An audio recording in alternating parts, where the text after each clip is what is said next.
Most of our problem, most of the things you guys are made to be scared of in the spiritual, those are not the problems of Nigeria. I am telling you with all conviction. It is not demons that came from hell and took the money that is meant to purchase arms for our military. That bandits can enter a village and slaughter people in hundreds and do everything they are doing and go. No arrest.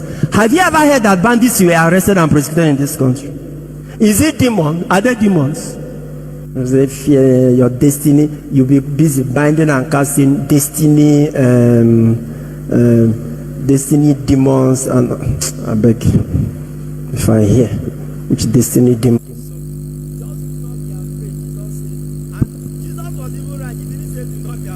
Good morning, good afternoon, good evening, and good night, great Biafrans and lovers of freedom. This is Radio Biafra House of Service coming to you through the auspices of Radio Biafra London.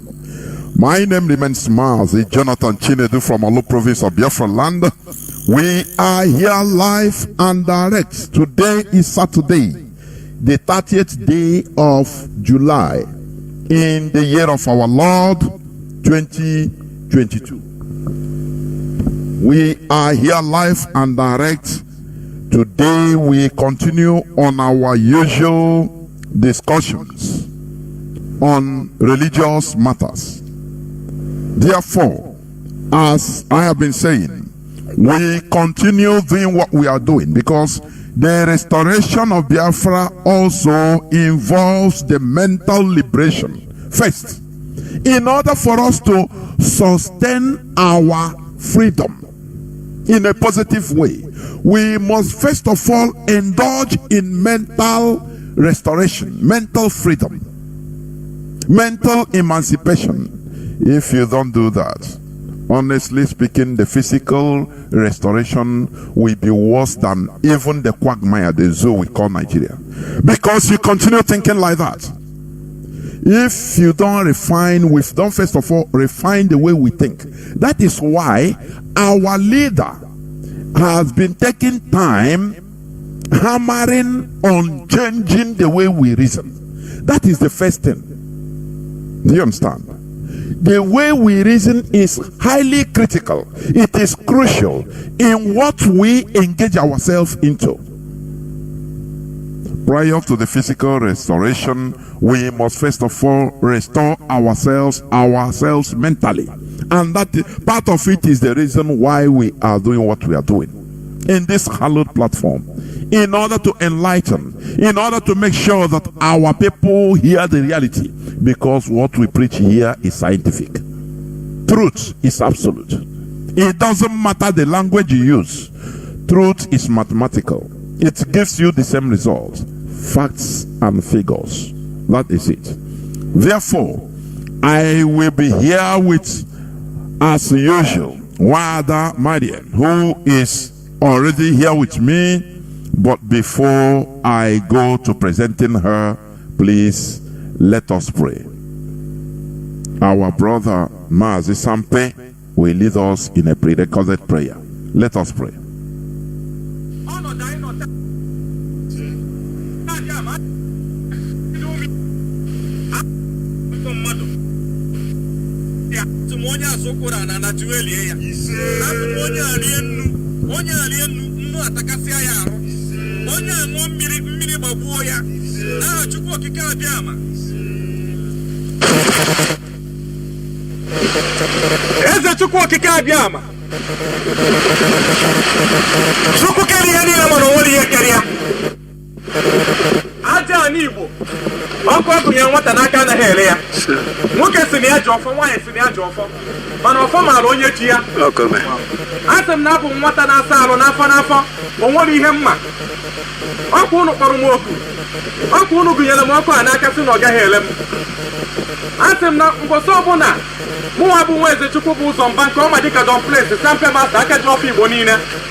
onye ọbụla tinyela aka n'imegide Nnamdi Kanu, onye ọbụla tinyela aka n'imegide ụmụ Igbo, onye ọbụla tinyela aka n'imegide ụmụ Biafra, onye ọbụla tinyela aka n'imegide m, asị m ana tiwelie ya. Asị m onye aṅụọ mmiri mmiri gbagbuo ya. Asị m onye aṅụọ mmiri mmiri gbagbuo ya. Asị m onye a zụkwụ na ana tiwelie ya. Asị m onye a rie nnu atakasịrị ya arụ. Chukwu okike abịa ama ebunye m ọfụ Igbo niile. Ọfụ Igbo niile, ike nke ụmụ Igbo, ike nke ụmụ Igbo ji eche ọgụ. Abụnye m gị tata bụ ụbọchị Eke, mmụọ niile bụ mmụọ Eke batara n'ala Igbo. Asị m gị binye, bịa n'ọrụ ụmụ Igbo ọgụ, bịa n'ọrụ ụmụ Biafra ọgụ, bịa n'ọrụ Mazi Nnamdi Kanu ọgụ, bịa n'ọrụ m onwe m ọgụ, bịa n'ọrụ ndị ọdịnala niile ọgụ, bịa n'ọrụ ụmụnne anyị niile ọgụ. Asị m na bido tata gawa ka m na-ekwubi ndụ n'isi ụmụ Igbo, ka m na-ekwubi ọganihu n'isi ụmụ Igbo niile. Ana m ekwubi na tata ka ọgbaghara dị n'ala Igbo ga-adajọ. Tata ka ọnwụ dị n'ala Igbo ga-adajọ. Ya jeela anyị ọgụ n'ọnụ niile, ọnụ ọbụla na-eri nnu eri mmanụ anaghị ekwu arụ, ọnụ ọbụla na-eri nnu eri mmanụ anaghị emegide nwanne ya, n'ọnụ ọbụla na-aṅụ mmiri na-eri nnu eri mmanụ nke pụrụ echiche imegide anyị. Asị m ọnụ ada ogbu. Anya ọbụla na-ekpe anya ọjọọ nere anyị, anyị sị anya akpụọ isi. Ụkwụ ọbụla jeela anyị ije ọjọọ, anyị sị ụkwụ ada ngwụrọ. Aka ọbụla fụrụ anyị wee tụwa aka, anyị sị aka akpọnwụọ. Osisi ọbụla fụrụ anyị na-atụ mkpu, anyị sị ikuku fụtuo ya. Onye ọbụla fụrụ anyị wee cheta ihe gburu nwa ya gbuo ya. Onye ọbụla fụrụ anyị kpọwa akwa alịlị akọkwana ya akọ, anyị sị anya mmiri akọrọ ya n'anya, anyị sị na anyị gara ejere anyị ga na-ana. Ọ ga-adịrị anyị na mma, ọ ga-adịrị Nnamdi Kanu na mma, ọ ga-adịrị ezinụlọ ya na mma, ọ ga-adịrị ụmụ Igbo na mma, ọ ga-adịrị ụmụ Igbo nọ mba ofesi na mma, ọ ga-adịrị ụmụ Igbo nọ na mba niile pụrụ iche iche na mma. Ndị niile nọ n'ụlọ mkpọrọ na ha ga-apụta, ha ga-enwere onwe ha. Na ịbụ nwatakịrị na-asa arụ n'afọ nke anyị kwutere bụ nke ọma, nke anyị gụtara bụ nke ọma, nabata na anyị n'ime mmụọ na eziokwu. Mana nke anyị na-agatara, biko gbaghara na anyị amara agụ na anyị bụ nwatakịrị. Anyị ekenekwa unu ụzọ ọbụla anyị si mehe emegide unu, ya gbaghara anyị ma nyekwa anyị ike na mmụọ anyị ga-eji gbaghara ndị mehiere anyị. Anyị ekpe ma kwere na gị nwa bụ Chukwu okike abịa ama, Chukwu Eke, Chukwu Orie, Chukwu Afọ, Chukwu Nkwọ, Chukwu kere ihe niile mana o nwere ihe kere ya. Anyị sị gị ya gọzie mmiri a, gọzie obodo niile ọ ga-awụsa, gọzie obodo niile mmiri a ga-awụsa, gọzie obodo niile mmiri a ga-awụsa, gọzie mba niile, ala Biafra niile bụ ndị ga na-azụ ụkwụ n'okporo ụzọ mmiri a ga-awụsa. Gọzie ha na-Eke, gọzie ha n'Orie, gọzie ha na Afọ, gọzie ha na Nkwọ, na Chukwu okike abịa.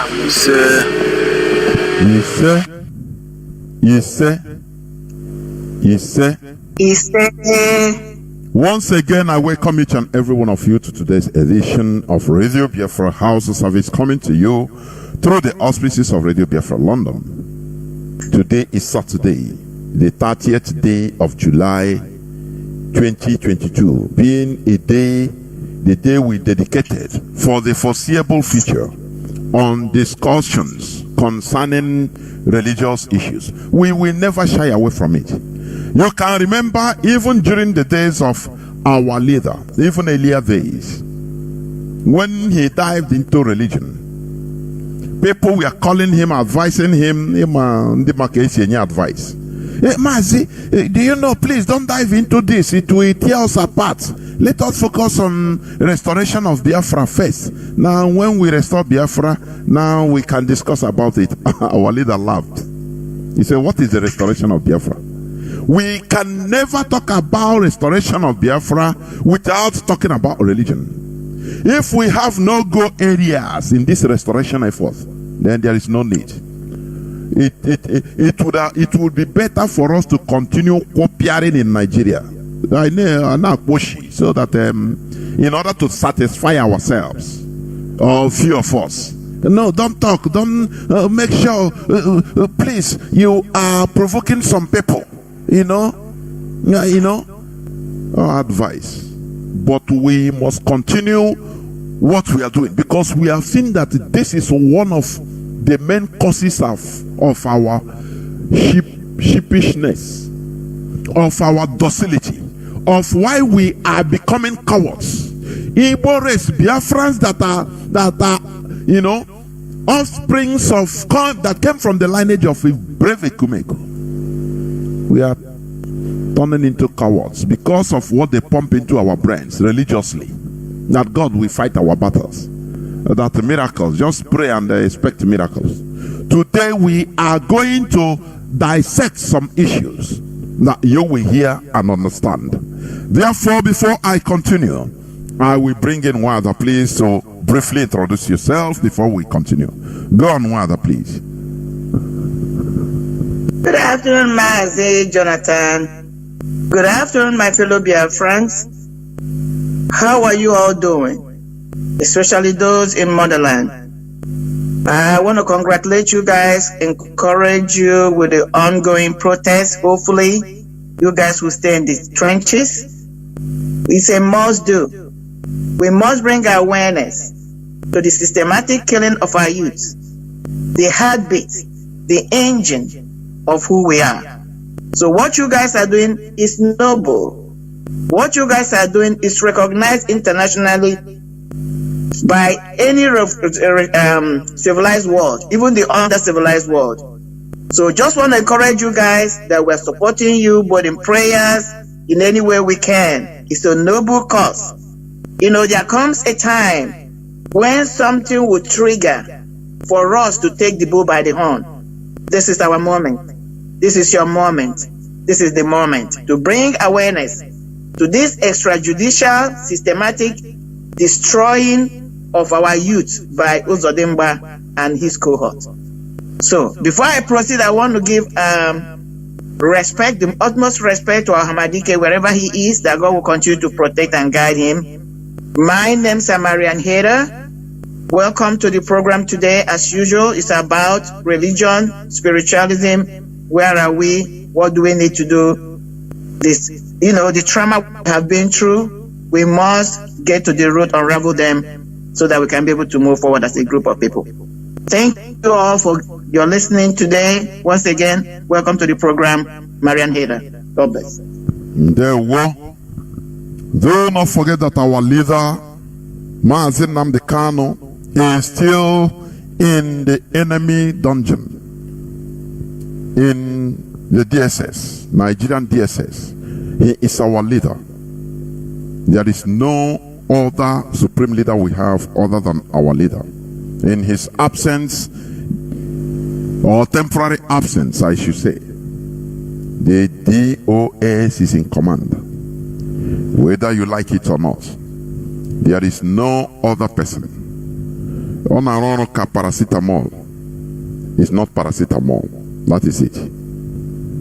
Any other person that is talking to you other than the structure, know that that person is a usurper. That is it. You know them by their fruits. People that came into the struggle, first of all, for money, for position, for contacts, to use IPOB, climb up in their political quest in Nigeria. There are some people like that.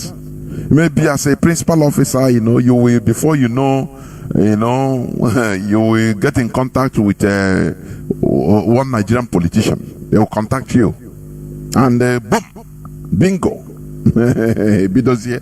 From there, these are charlatans. I call them charlatans in what we are doing. They are not genuine. They are not genuine. These are serpents that are more dangerous than even the Fulani, the Caliphate. I'm telling you honestly. Therefore, we must continue what we are doing today. I'll just read, I think, one or two headlines. But before I do that, because what we are going to discuss is immense, honestly.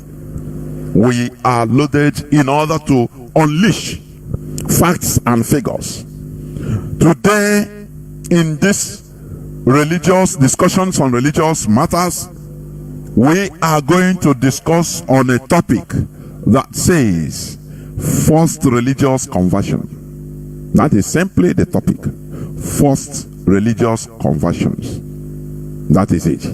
Therefore, please remain all ears in order to listen. Turn on to your radio in Biafra land. You are listening devices, various listening devices. In order to listen, onto this hallowed platform, do not even deny your enemies. Your enemy. Do not deny them listening to this hallowed platform, because this is where we learn from each other. Enlightenment is dispensed here. What we say here, you don't hear it on a mainstream media. It is impossible, because they are always trying to be politically correct, not to provoke some people, just the whitewash lies and bring to you, and you bite. But we must continue. As I said before, I continue. I will go on to read the IPOB press release of the 30th July 2022. It says, United Nations Others is not Nigerian Court Others, IPOB. The attention of the global movement and noble family of the indigenous people of Biafra under the command and leadership of Mazi has been drawn to the laughable, disgraceful and unguarded statements credited to the inconsequential mushroom groups called Northern Coalition Group, CNG, or Coalition of Northern Groups is the same thing, on the UN Working Group on Human Rights and Arbitrary Detention's recent opinion for the unconditional release of Mazi Nnamdi Kanu. This ignoramus, faceless Northern Group shows their idiocy and absolute ignorance by attacking and warning United Nations on their order to release IPOB leader and prisoners of conscience Mazi Nnamdi Kanu unconditionally and compensate him adequately for illegal abduction and extraordinary rendition from Kenya to Nigeria over a year ago. The statement credited to this Fulani group towards United Nations opinion betrays the Fulani mindset and how undemocratic and lawless the Fulani people are, or the Fulani Caliphate is. It is not far from the truth that the Fulani government in Nigeria sponsored this faceless Northern group to attack the United Nations decisions and recommendations. They want to test the reactions of the international community. The world must understand that the Fulani Caliphate is a parasite in Nigeria who are bent on hijacking indigenous people's ancestral lands and resources in Nigeria. But IPOB won't allow them. They have hijacked strategic positions in Nigeria government, have deliberately and tactically weakened the Nigerian military while empowering the Fulani terrorists to take over Nigeria government or government structures and then seize the ancestral lands of all the indigenous people in the zoo called Nigeria. It is obvious that the recent increase and boldness of attacks by these Fulani terrorists, especially in Abuja, will convince every doubting Thomas that these terrorists are state-sponsored and the agenda is to Islamize and Fulanize Nigeria and forcefully take over the federal government of Nigeria. The government in Nigeria is a bunch of Fulani cabals and agencies called the presidency, who have bankrupted Nigeria while importing and sponsoring terrorists to take over the Nigeria government. But their plans have failed and will continue to fail. If others will accept terrorist government in power, IPOB and Biafrans will never succumb to their intimidations, and they will regret why they indulged themselves in that act in the first place. The recent shameless statement from Fulani attacking the United Nations show that they are demented and don't know that the United Nations opinion is not the same as the Nigerian Court others they flout at will. Fulani government and her people thinking they can use terrorism and threat to get people succumb to their demand. They understand that threats and terrorism don't shake the indigenous people of Biafra. Very soon, the Fulani government and her people will understand what they have done to themselves. Attacking United Nations opinion shows how clueless, uninformed, and inconsequential they are. United Nations is the final arbiter in the world, and Fulani backwardness, ranting and undemocratic nature cannot change the decisions of United Nations. The time to bury Nigeria finally is fast approaching. That is why they are ranting against World Organization without minding the consequences. More so, the terror times of Fulanis in Nigeria is about to be extinguished, and we shall see them no more in the nearest future. The faceless NCG group thinks that they have the temerity to challenge the United Nations opinion on its core mandate in sanctioning tyrants and human rights abusers in the world. Fulani government thinks that the world are ignorant of what they are doing.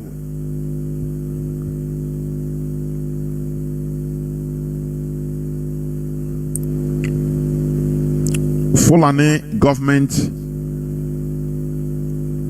okay, excuse me, I have some distractions. The faceless CNG group thinks that they have the temerity to challenge the United Nations opinion on its core mandate in sanctioning tyrants and human rights abusers in the world. The Fulani government thinks that the world are ignorant of what they are doing in Nigeria, creating different kinds of terror groups to terrorize and rampaging the public in the hope that that everyone will succumb to their intimidating tactics and yield to their Fulanization agenda. How pitiably wrong they are. They have indeed miscalculated this time around. When did faceless groups like CNG become government spokespersons? For Nigeria government to have kept mute since the order from United Nations means they knew what they have entered into. They don't want to say anything that will go contrary to the United Nations decision as a government. Instead, this motley of uninformed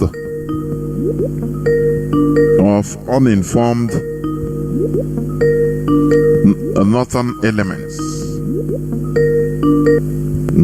elements came out to publicize their ignorance and cluelessness to the world. They don't know what United Nations stands for in the Committee of Nations. When did faceless groups like CNG become Nigeria government spokespersons? For Nigeria government to have kept mute since the order from the United Nations means that they knew what they have entered into. They don't want to say anything that will go contrary to United Nations decision as a government. Instead, this motley of uninformed northern elements came out to publicize their ignorance and cluelessness to the world. They don't know what the United Nations stand for in the Committee of Nations. Biafrans and other trapped nations in this contraption should go home and thank God Almighty Chukwukabiama, who is in heaven, for giving them a group called the Indigenous People of Biafra, IPOB, and Mazi. Posterity will bear us witness the heavy price we have been paying in opening the eyes of the great nations trapped in this British enterprise or enterprises. In British enterprises experiment called Nigeria. Comrade Emma Powerful, Media and Publicity Secretary for the Indigenous People of Biafra. We continue calling for the release of our leader. It is now ricocheting everywhere around the world, and our leader must be released. He must be released by fire, by force. We are not begging for what or our rights.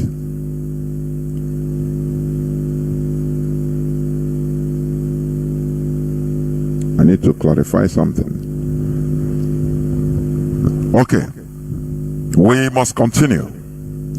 As I said, I will not waste much time in reading news, but I will read just few news headlines. And as our dear Nwada said, we encourage people to come out to protest. It is your inalienable right. In every democratic country, you have the right to protest. If you don't protest, which means you accept what is going on. That is it. Ebubago must be kicked out of Igbo land. That is the reality. We commend people that are protesting. Others should join them and give them physical support in any way or every way possible. Because when you don't protest, they say silence means acceptance. The interpretation of silence means acceptance. If you keep quiet and what is going on is going on, you don't talk, you don't make your voice heard, which means everything is okay.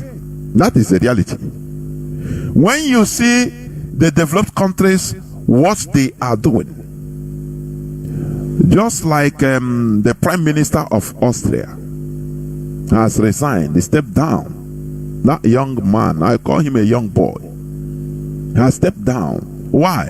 Because of a scandal, just a scandal that a member of his party started. How they even influence buying votes, or buying people to vote for them. So the media overheard this conversation and all hell break loose. The media started letting the people understand what is going on. And at the time, the Prime Minister said, it is no longer tenable for me to stay. For dignity's sake, I resign so that another person will take over. That is how, civilized the people act. But look at a case in Nigeria. Any person that is elected into office, as they say, election is unquote, but it's election. He will go. The community, the village will make maybe 1 month celebration.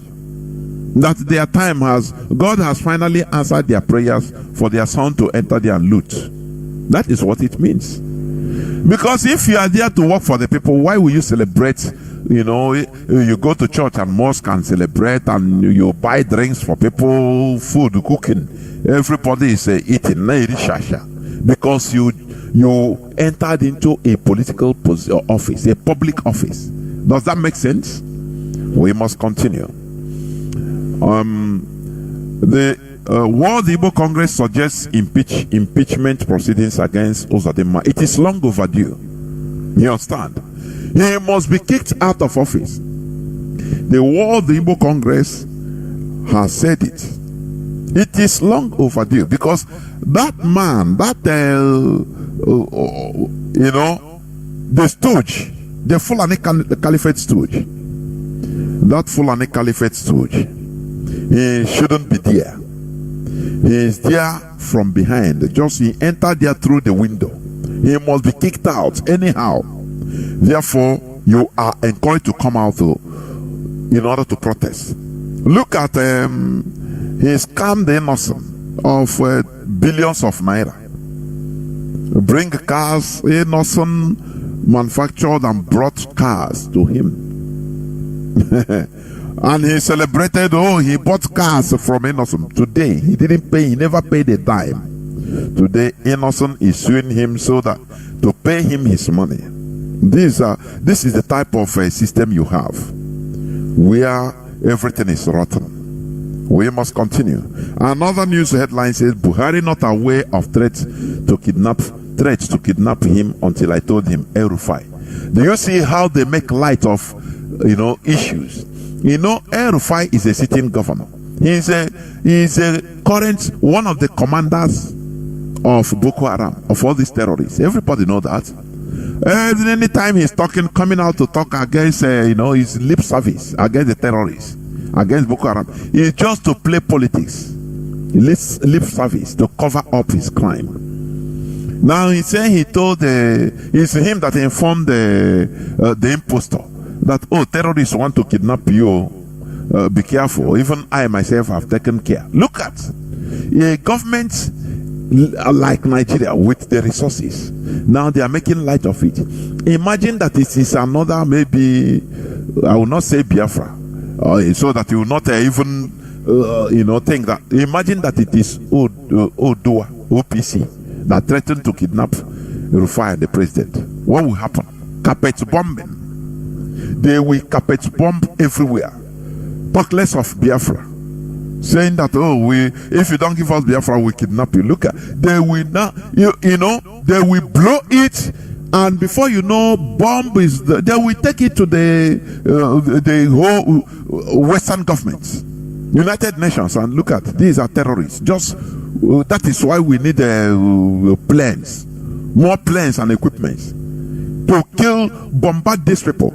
But in their own, the things they are sponsoring, they are playing it down, laughing over it. Say, oh, President, be careful. After all, you see how the terrorists, the Fulani terrorists, they are boldly marching towards Abuja. You see it in social media. They film their attack and they send it out boldly. Whereas the Nigerian military, their equipments are old-fashioned. Do you see it? That is what we are suffering and why we want to move out from that dungeon called Nigeria. Why attacks have accelerated military source. When you read here, you will see that they are bent on continuous analyzing. They are making analysis without doing anything. It is absurd that the terrorists are marching boldly right from the periphery of the Nigerian borders down to the center. Something that never happened in any, even West African countries. It never happened.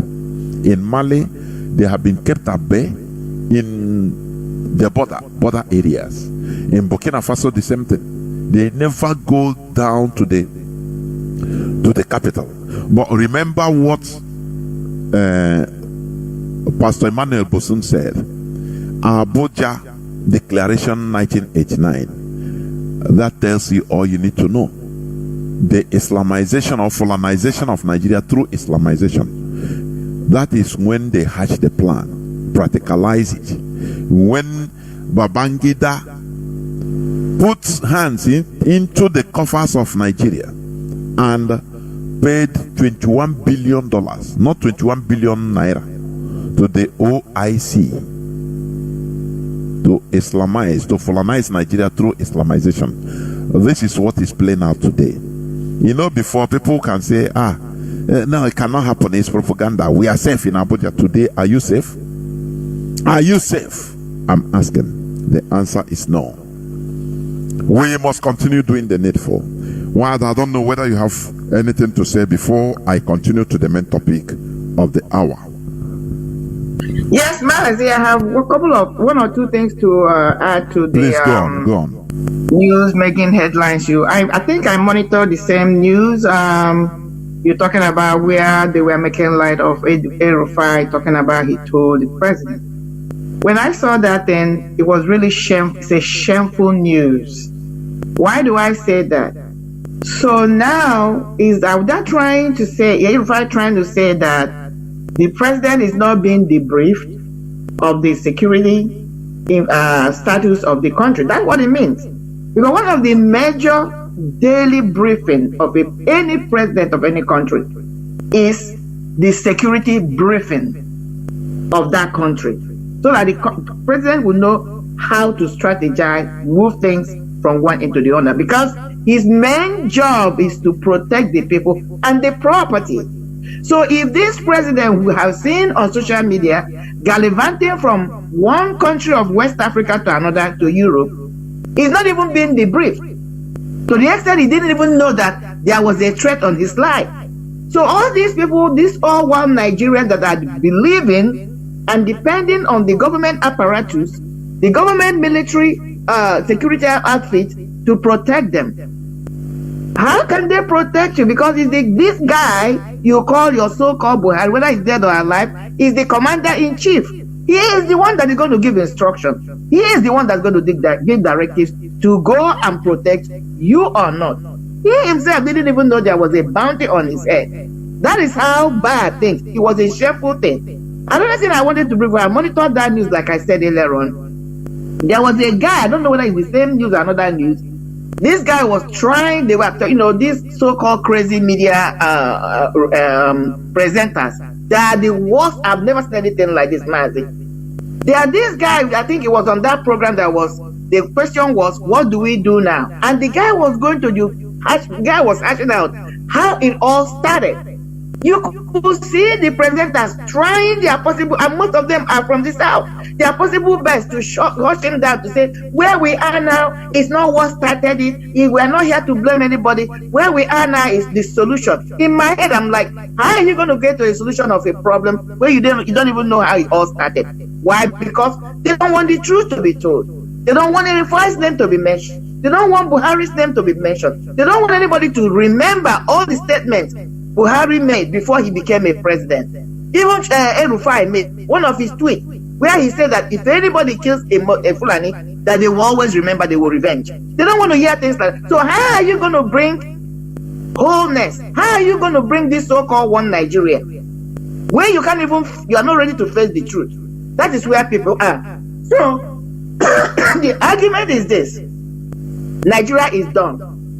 I'm talking about the so-called Northern, or whatever they call them, say unification or union or whatever. This is an example when somebody like me speak about Takia. These were the same people or group of people that a couple of months ago claimed that have petitioned the federal government to conduct a referendum and let the Biafrans go if they want to. I believe it's the same group. So anybody listening to them, maybe foreigners or some of these our people that don't want to see the truth and acknowledge the truth, they have their heads buried in the sand like the ostrich. We say, oh, even the Fulanis, even the Northerners want us to go. They don't want you to go because what?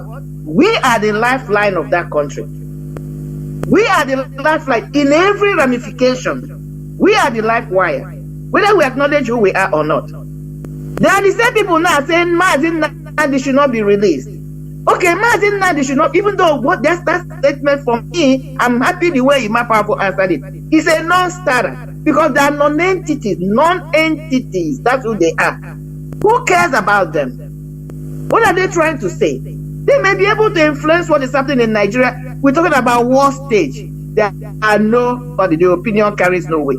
But thinking about analyzing that foolishness they set up, Boko Haram terrorists can be rehabilitated, set free, put into the community, paid. These are terrorists that are terrorizing the existence of the so-called sovereignty of this country.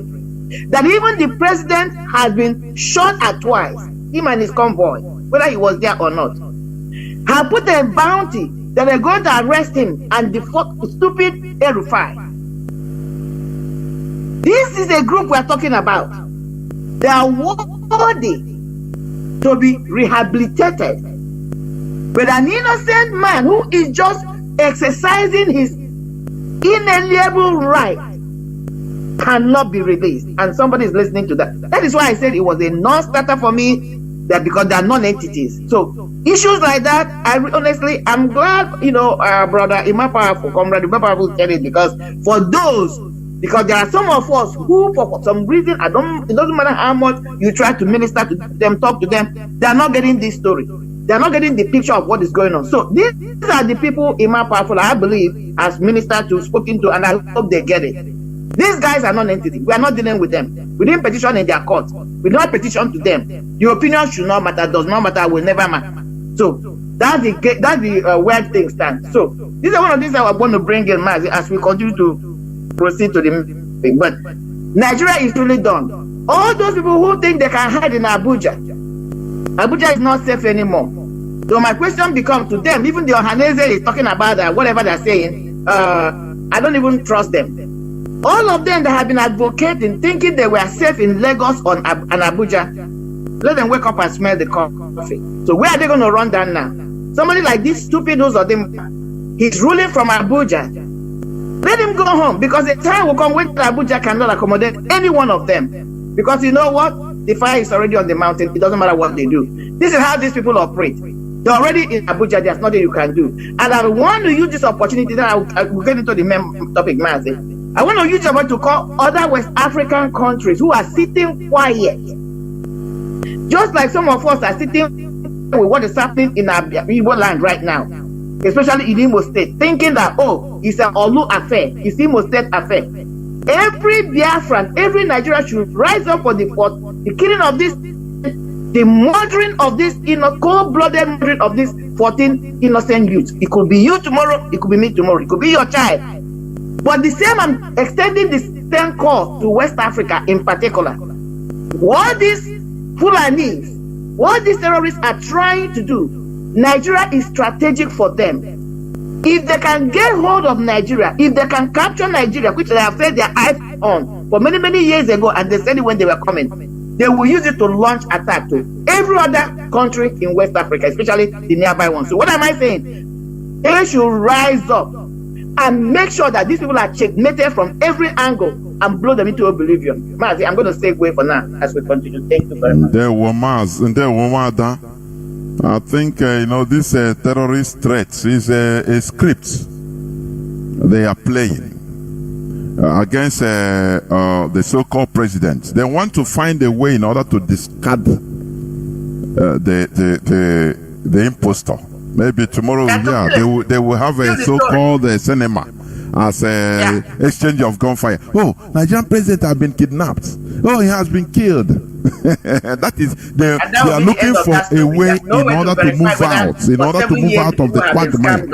Yes, to move out of the quagmire they are in. Because that thing that is there, they are calling Buhari, everybody knows. So they want to find a way in order to discard him. He's expendable. We must continue. We start by reiterating, please stop calling these people the House of Fulani. There is nothing like House of Fulani as a people. It is dawning on everybody that the Hausas are rising up. It doesn't matter the pace, but they are rising up. We'll go and watch the BBC documentary where they specifically said it, that this is first in history, in the history of that zoo, that Hausas and Fulani, that we are one. Now they are against each other. Stop calling them House of Fulani. There is nothing like House of Fulani as a people. This issue of even House of program on House of Fulani. Every time we cry, oh, they are dividing us. They are dividing us. Oh, they have Bendelibo. They have. Hey, we are lamenting. And after I say, but why can't we pay them back with their own coins? Instead of defending, we attack. We isolate them. We isolate the Fulani as the bad people. And that is what is happening today. That is the strategy, and it is working.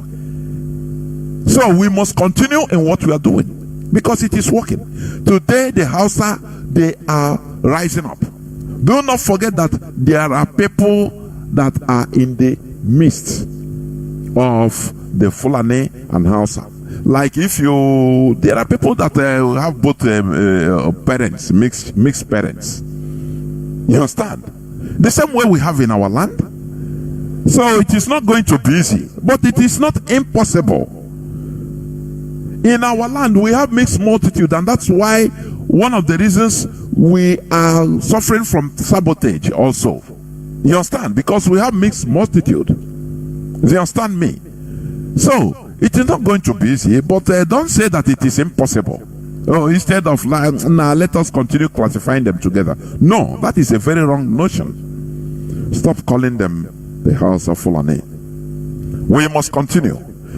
As I said, today the topic of our submission or our religious discussion, because we are going to continue this through the foreseeable future, please. It doesn't matter who is provoked. We want to stimulate your brains into making researches, into finding out, because when you go into history, sometimes you start being afraid of that we have been fooled right from time. Now, first religious conversions is the topic of our discussions today, being 30th day of July 2022. Let's go. Religious conversion is the rejection of one's beliefs identified with one particular religion and affiliating with another. That is religious conversion. Simple. First religious conversion could be by coercion, undue influence or inducement. Marital conversions, that is conversions due to marriage, all are first religious conversions. It is first, whether it is by bribing or by promoting, as they are doing in the zoo. They promote Igbo businessmen, in order to the people that convert into Islam or profess Islam. Now they give them advantages. They can lend them money without interest. They can supply them or give them contracts in order to promote them. All these are means of forceful religious conversions or forced religious conversions. Do you understand? The main reason for conversion from one religion to another is the perceived inferiority or backwardness of the former religion. I don't know whether you understand what I mean. The main reason for conversion from one religion to another is a perceived inferiority or backwardness of the former religion. But the reality is that religious conversion is viewed by anthropologists as purely political. It is purely political. It is not what you think. They want to lead you to heaven. No. Religion is a political tool. Just as politics, religion uses different tools, including coercion and emotion, to motivate behavior. That is the reality. So, stop thinking that, they brought you foreign religion in order for they love you so much for you to go to heaven, to put you into heaven. We will go into details. You will be surprised. You will be shocked what you are defending. We go into some details.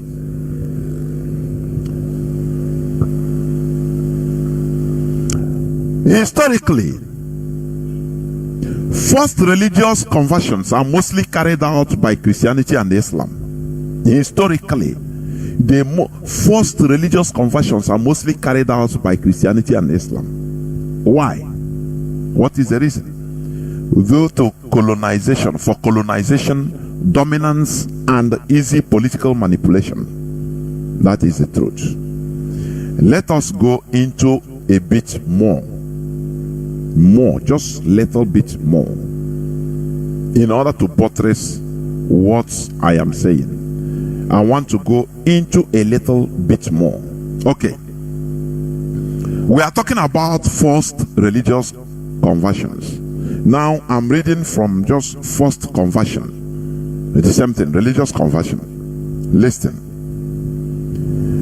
In the case of Christianity was we are going on history, historical facts.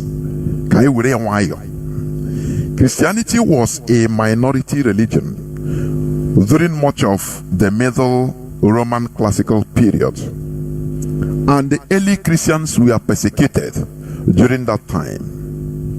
Now, when Constantine I converted to Christianity, it has already grown to be the dominant religion of the Roman Empire. Already under the reign of Constantine I, Christian heretics were being persecuted beginning in the late 14th century. Do you understand? When you talk about Christian heretics, you know, those heresies, any belief or theory that is strongly at variance with established belief or customs. Do you understand?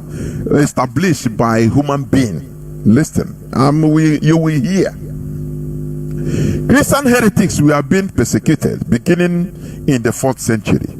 The ancient pagan religion were also actively suppressed. In the view of many historians, the Constantinian shift turned Christianity from a persecuted religion into a religion which was capable of persecuting and sometimes eager to persecute. Now, on 27th February 380 AD, together with Gratian and Valentine II, Theodosius I issued a decree,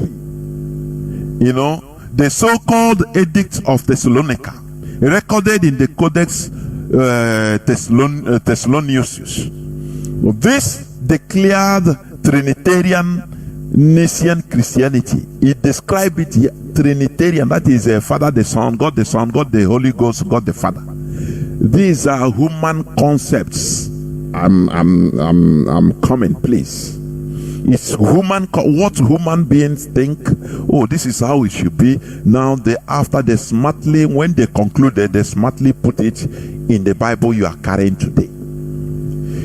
This declared the Trinitarian Nicene Christianity, which means there were other types of Christianity, but this one overruled them to be the only legitimate imperial religion, and the only one entitled to call itself Catholic. Other Christians he described as foolish madness. He also ended official state support for the traditional polytheist religions and customs. Okay, I'm coming on, please. Now, let me continue. During the Saxon Wars, the campaigns of insurrections of 33 years from 772 AD, that is Saxon Wars. Do you understand? Now, all those tribal wars in Europe during the time of antiquity, one king they called Charles the Great, Charlemagne, king of the Franks, forcibly converted the Saxons. Remember, I'm talking about forced religious conversions. Listen, this king forcibly converted the Saxons from their native Germanic paganism. They call it paganism, their tribal religion, by way of warfare. I'm talking about the Christianity we all know, which is now a peaceful religion. By way of warfare and law upon conquest. Examples are the massacre of Verdun in 782 AD, when Charlemagne, that is King Charles, reportedly had 4,500 captive Saxons massacred for rebelling against Christianity. If you understand, he had them massacred. A law imposed on conquered Saxons in 785 after another rebellion and destruction of churches and killing of missionary priests and monks that prescribed death to those who refused to convert to Christianity. That is forceful conversion. This one was happening in Europe. What I'm telling you is how Europe today, as you see, is a Christian country, how it all started. It is not an easy job. The same thing the Fulani is trying to do in our land. You know, when the thing was happening, it is not easy. They conquer you by sword, they convert you by sword. You know, people will be shouting. But after years coming, when everybody is conquered, you know, flowing through one direction religiously, now that generation will not understand. They will fail to understand how their ancestors were put into that religion in the first place. That is what is happening in our land. Today, our people defend this religion, this Christianity, with every alacrity. They didn't know that what is happening now, colonization through Islamization, was a child's play to what the Europeans did in our land in the name of conversion to Christianity. And our ancestors were fighting it. We are being slaughtered at that time. And today, because of the time has gone, centuries passed, and this generation, we could not understand how this Bible you are carrying come into your hand.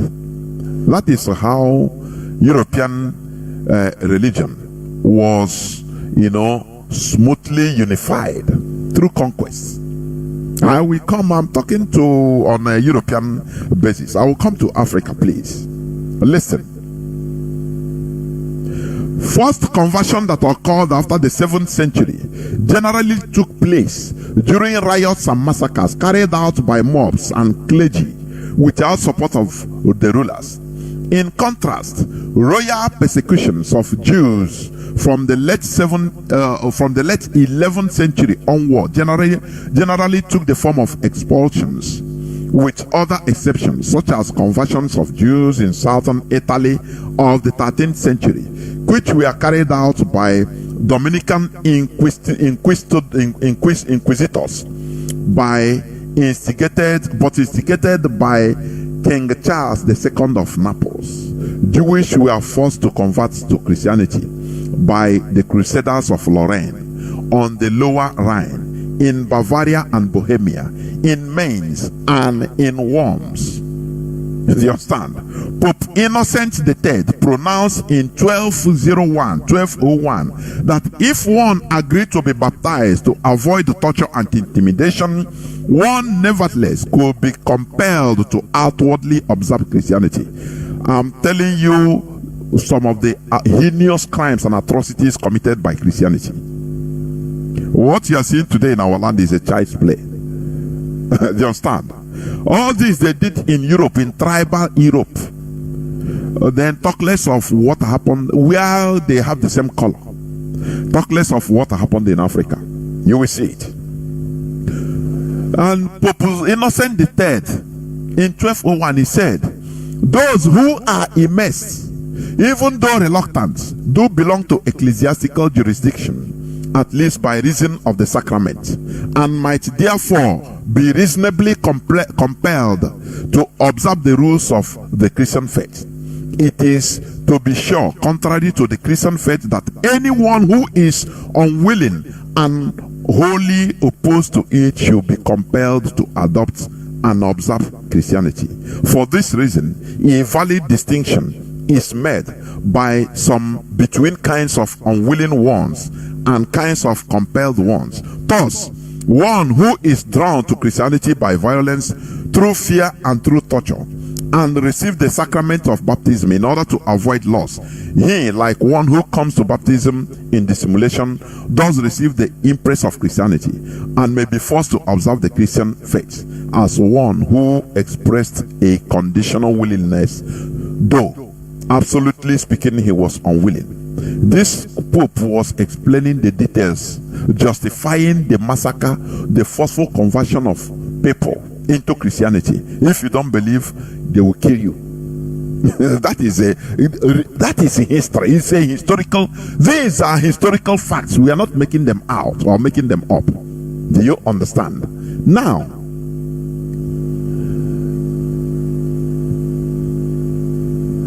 we also know that the earliest followers of Jesus, as you call him, Christ, were apocalyptic Jewish Christians. Do you know what is apocalypticism? Apocalypticism. Make I know Apocalypse. From there you put them. This is just English language or language. We bring it down so that you understand it. It is the religious belief that the end of the world is imminent, even within one's own lifetime.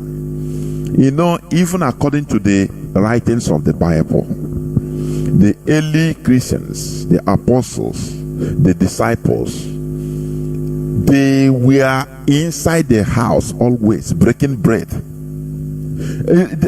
They were selling their things, thinking that the world will come to an end. That is apocalyptic Christians.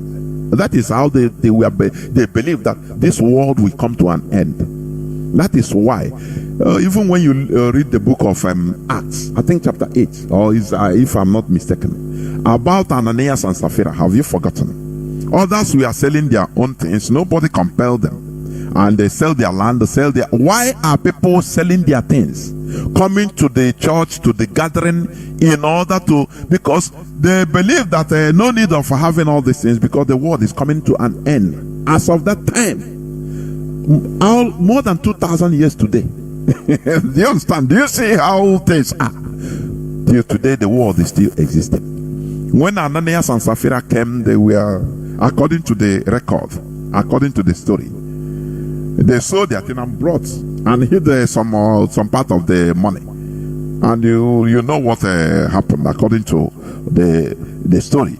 So this shows that these people were apocalyptic Christians at the early time, that this world within small time will end, or in their lifetime. They never even believe that the world will reach now. Now, the inclusion of Gentiles, that is non-Jews, in the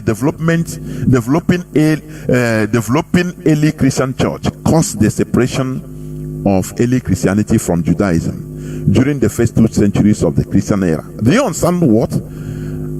As we used to say, which is a fact, Christianity is supposed not to be a different religion. Do you understand? Christianity is not so. It's a Jewish religion normally, because Christ is a Jew.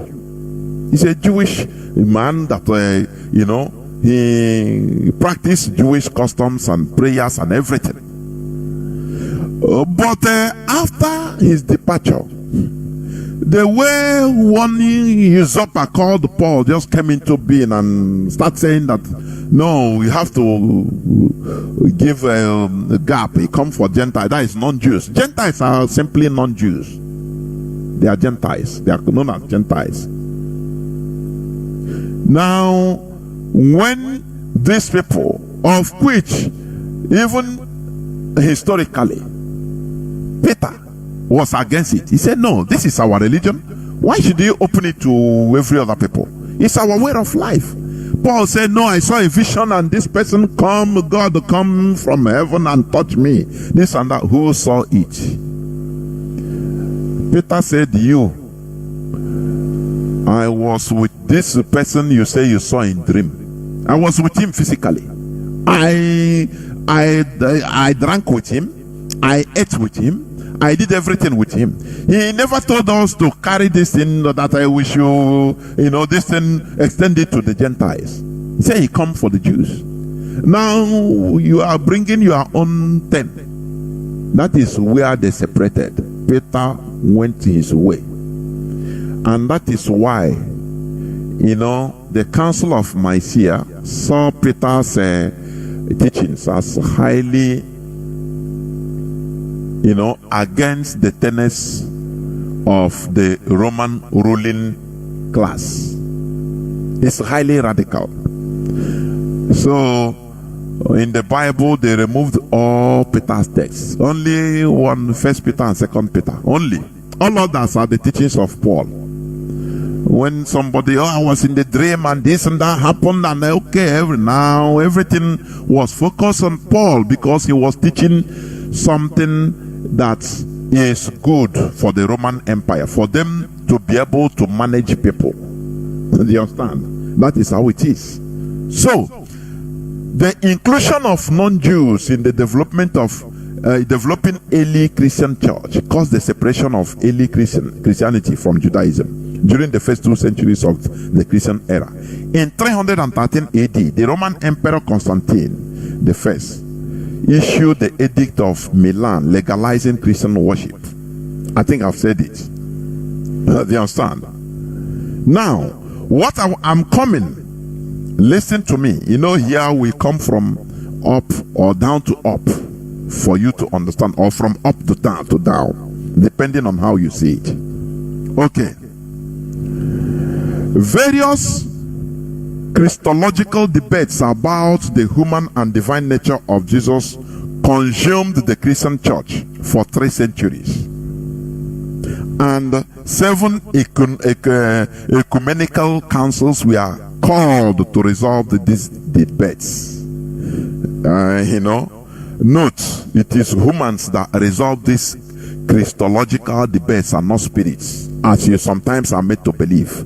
They resolved it and smartly and subtly added their resolutions in the Christian Bible, which you quote and defend with alacrity. Now there was another group of Christianity or Christians that did not agree with this ecumenical council. They are called the Arianism, the Arians. They follow the teachings of Arianism. Arianism was condemned at the first council of Nicaea in 325 AD, which supported the Trinitarian doctrine as expounded in the Nicene Creed. So, the way they put you into this religion, it is a decision of man. Brain which God gave to people is what they use in order to analyze and now come to conclusion and say, no, this is how it is. This one will bring his suggestion, this one will bring his suggestion, and they rule. Majority carries the vote. They say, okay, now smartly they remove every other creed. They call it heresy. It is still human being that decided and called it heresy, that their teachings are not true. So all those ones that you see them smartly inserting it in the Bible, because the Bible, it comes from that time. Do you understand?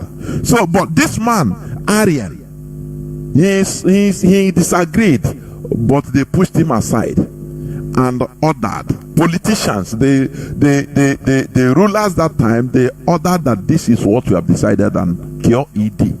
No person should, that God is 3 people, 3 beings. God the Father, God the Son, God the Holy Ghost. Put it in Christian Creed. You are praying, it is like that. The quotations you are putting, it is them that smartly put it. It is what I'm telling you, it is human beings that formulated all this. It is not the spirit, one big spirit from heaven or from anywhere, outer space. No. To buttress the idea that religion is the creation of man.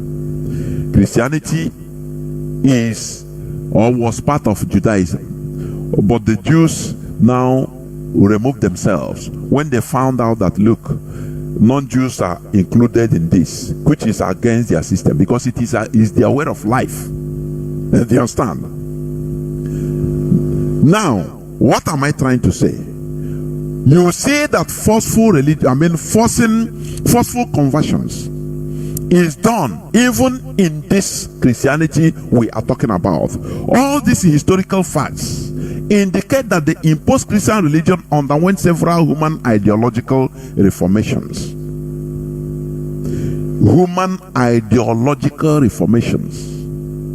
In order for the religion to continue, not to be stagnant. From time to time it become reformed. This time around they are trying to indulge lesbianism into Christianity. That is homosexuality. Yes, homosexuality. Exactly. Homosexualism. Lesbian is just for the women. Homosexuality. Lesbian for women. Yes, homosexualism generally, the whole genders. Now they are trying to imbibe it letter by letter into Christianity, because for them time have changed, so they change with time in order not to stagnate. Do you see how things are being done? Okay, but you yourself, you'll be It's not disrupting. Honestly, the truth is that because of economic reasons, because most of the key where that are here in America is obvious. Most people that are holding key positions, whether in politics or economic setting, most of them are confessing homosexual in practice. So it's for economic reason. Yes, go ahead, Naz. Of course, because they are promoting it. So they want to include them. Yes. Yeah. So that is, I'm giving an example of how these things are. Look, if care is not taken, look, once they perfect their idea of putting it, they will find a space in the new Bible. They will be putting some words and retrieving the old type with the old Bibles. Listen, so that in the next 200 years, it will no more be a new thing that time. There will be people that time will be quoting where Bible allows homosexuality. That is the fact. The same way you are quoting many things you don't know when it was fixed in the Bible as time goes on. Do you understand? We must continue.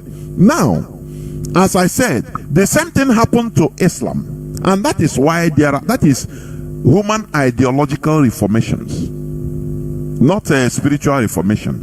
Human beings that are controlling the religion, they will from time to time meet and say, oh boy, we are going out of debt, so let us update. You know, the same way you update your system, your laptop. Sometimes they'll bring new features, new programs that they will tell you, update your computer. If you don't update it, it will not work with certain issues. Your computer will die a natural death gradually.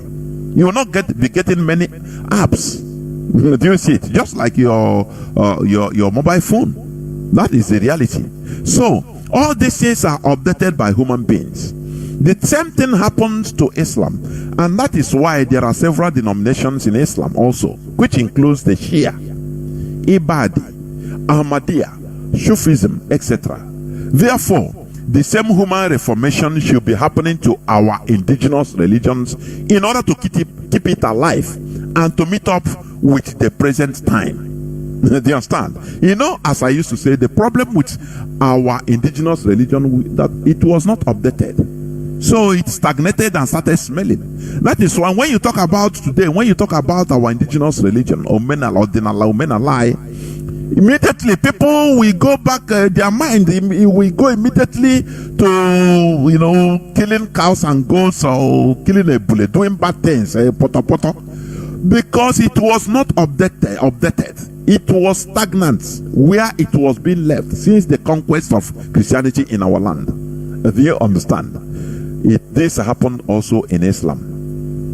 This is why we should stop regarding our indigenous religions with the same old practices of antiquity. Rather, we should endeavor to modify and modernize it so that the present day imposed religion will not have any need to look down or demonize our indigenous religions. Do you understand? Now, I have talked about a bit about the forceful conversions in Europe by Christianity, because it was through the sword. Forget about today, because today human beings have been enlightened more. It is not more than before. Now you can force conversions through inducement. The same way elections are rigged in Nigeria through buying PVC. It is no more, as time goes, you see different ways emerge of doing things, which is also amounts to the same thing. All is fraud, rigging. Now they will buy and give you 500 naira. I saw in the internet, on social media, in the north, you are 500, you are PVC, and you take 500 naira, and people are collecting 500 naira. That is how it is. You understand? Today is no more putting people under guns and bullets or killing people in order to convert them. There are many ways promoting, as I said, promoting people that converted into giving them more expositions or more options of making money, giving them more money. Do you understand? So that they will become attractive. Others will come and say, oh boy, how do you make it? Say, oh boy, now Islam now you give me. Now because I changed to Islam, it will attract others. Before it was not like this. People were slaughtered. Although this is also another means of forceful conversion. Before Christianity murdered. Now, basically, let us, as I said, let us talk about the forceful religious conversion of Africa. Now, I will go to read a letter from King Leopold II of Belgium to colonial missionaries in 1883. What we are telling you is historical facts. It is not something we make up here on Radio Biafra London. How this letter, secret letter, was seen, listen, is this. Somebody, one African Congolese, was offered a Bible by one of these missionaries. At that time, 19th century, 18 something. He forgot that one of the copies of this letter was inside the Bible. Close the Bible.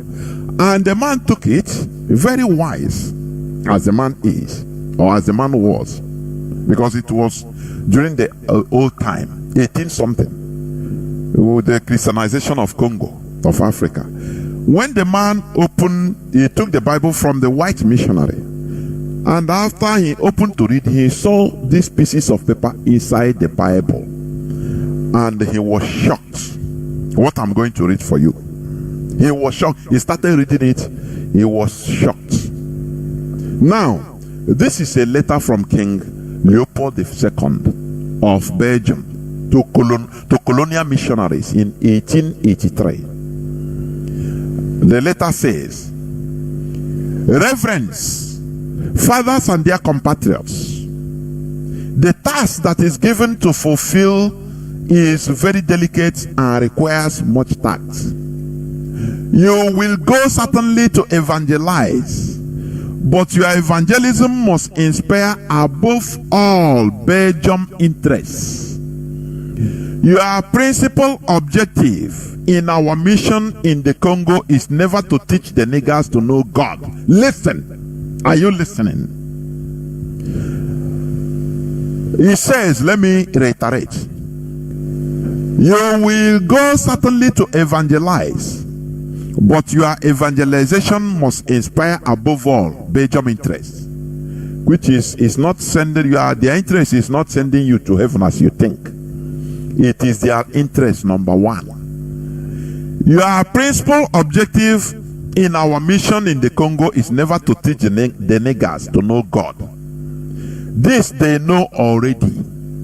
They speak and submit to a Mungu, one Nzambi, one Nzakumba, and what else I don't know. That is the names of their deities. This man, the king of Congo, is telling the missionaries, the Christian missionaries, that you don't need to, your mission is not to teach these niggers God. They know God already, even past you. Now, your mission is to insert our interest, put Belgium interest first. Okay. They know that to kill, to sleep with someone else's wife, to lie and to assault is bad. So it is not Europeans that told us that, as they used to falsely say, that they brought a consciousness, human civilization and consciousness to Africa. It is lie from the pit of hell. As some ignoramus will be, they will be arguing that Christianity brought this in Africa. That is a lie from the pit of hell. Now he told them, they know that to kill, to sleep with someone else's wife, to lie and to assault is bad. Have courage to admit it. That what they are professing outside, that we are going to convert these niggers, they are savages. They know it's lie. You understand? Because they know the law of God. They know the law of nature. to sleep, to lie, all this, they know it's bad. They don't do it. Your essential role is to facilitate the task of administrators and industrialists, which means you will go to interpret the gospel in the way it will be to the best, will be the best to protect your interests in that part of the world. This is commissioning the missionaries you admire, old missionaries, by the king of Belgium that time. Are you hearing? Your essential role is to facilitate the task of administrators and industries, which means you will go to interpret the gospel in the way it will be the best to protect your interests in that part of the world. For these things, you have to keep watch on disinteresting our savages from the richness that is plenty in their underground. Are you hearing? To avoid that they get interested in it and to make you murderous, that is to kill you. Competition and dream one day to overthrow you. You understand? Which means they tell you, no, don't think about this world. That this world richness is in vain, is vanity upon vanity, all is vanity. Now think of heaven where you are going. As you are thinking of heaven, they are stealing of the fake heaven. They are stealing everything you got. It is a ploy, it is a task, direct task by the kings of Europe to give you what you are doing today, what you are carrying and defending. That is the reason why, to break your backbone, that you cannot come to protest against bad governance. Because for you, prayer is the key. God will do everything. That what is the need? You are not supposed to be in politics anyway, so you are praying. God will solve your problem. It's an agenda that was instituted by the purveyors, the originators of this Christian religion that you are defending. Do you understand? It is an agenda. The same way the caliphate wants to colonize everybody, colonize Biafrans using Islam or Islamization. Today they have transformed or translated Quran into Igbo language. Okay, they love you, right? And they are killing you. But the only thing they do is to translate Quran, to sponsor some useless Igbos to translating Quran into Igbo language, so that to dominate you mentally. When you read, you start seeing God in their own way, through their own vision, so that they will be able to be controlling you. Nothing more, nothing less. Not that they want you to go to heaven. Do they know heaven? Who knows where heaven is? Somebody says, if you think that you will die and go to heaven, why not die now and run to heaven? What is preventing you from dying and going to heaven? For you to know that they put you in a rat race to continue pursuing shadow, whereas they are stealing everything in your land. That is why they bring you, they force you into this religion that you are defending today. That is the reality. To make you not interested in the riches in your land, as we are doing today. And you continue, you are suffering and smiling. You are in Potopoto in Ariare, and you are happy. What makes you happy? Oh boy, I know that I know who I believe in. That my wealth is not in this world, and tomorrow if I die I'll go to heaven. That is why my happiness. And you don't want to get involved in order to change the physical status quo. Do you understand? But you want to travel to Spain. You want to travel to Germany. Mazi, quickly. Do they really want to die? Do they really want to die? The question, do they really want to die? Because this individual that is telling you my reward is in heaven, acting like they can't wait to die, when they get sick, they go to hospital to get well. I've always argued, if you truly believe in what you're confessing, when you're sick, you should not make any effort to get well. You should allow yourself to die so that you can quickly go to heaven. The same individual that are saying that when they lose loved ones, They are crying and asking God why. Shouldn't they be happy if they so believe in that? Nwada, is it not the prelate, the bishop that was kidnapped and normally quickly sent to heaven? He refused. Go on, Nwada. He was very close to the gate of heaven according to what he believed in. And he made a U-turn by paying extorting money, because that's what he really did. Extorting money from the less privileged to get himself out from the gate of heaven. People should see it from that perspective. So what them tells you that what they're even preaching to you, they don't believe in it. They don't. Because if they believe in it, there's no way it's been established. There is no flesh and blood that can enter the kingdom of God according to their perspective, from their philosophy. Go to book of Corinthians, you will see it there, chapter 15. You go there, you see it, and some other places in the Bible. He said, no flesh can inherit the kingdom. So the only way you can inherit the kingdom is by physically dying, so that the soul can make it to heaven. Even the book of Corinthians said that even those who are alive, their flesh will be transformed. So this guy got so close to the gate of heaven, you think that he would joyfully have crossed over. No, he made every effort to come back to this place that is called hell, to continue to eat and then just eat and do. That's all. Is that better than going to heaven? So Mazi, I just want to interject. I don't know whether you are feeling before I start coming into some of the things, because you're bringing a lot of things. All I have to do is to come in and elaborate 1 or 2 points. Of course. I'll bring you in. Let me just continue. This letter, I want to continue reading the letter. It is a historical fact. IPOB, Radio Biafra, Mazi Jonathan, or neither Mazi Jonathan nor Nwada made it up. No, it is a historical fact.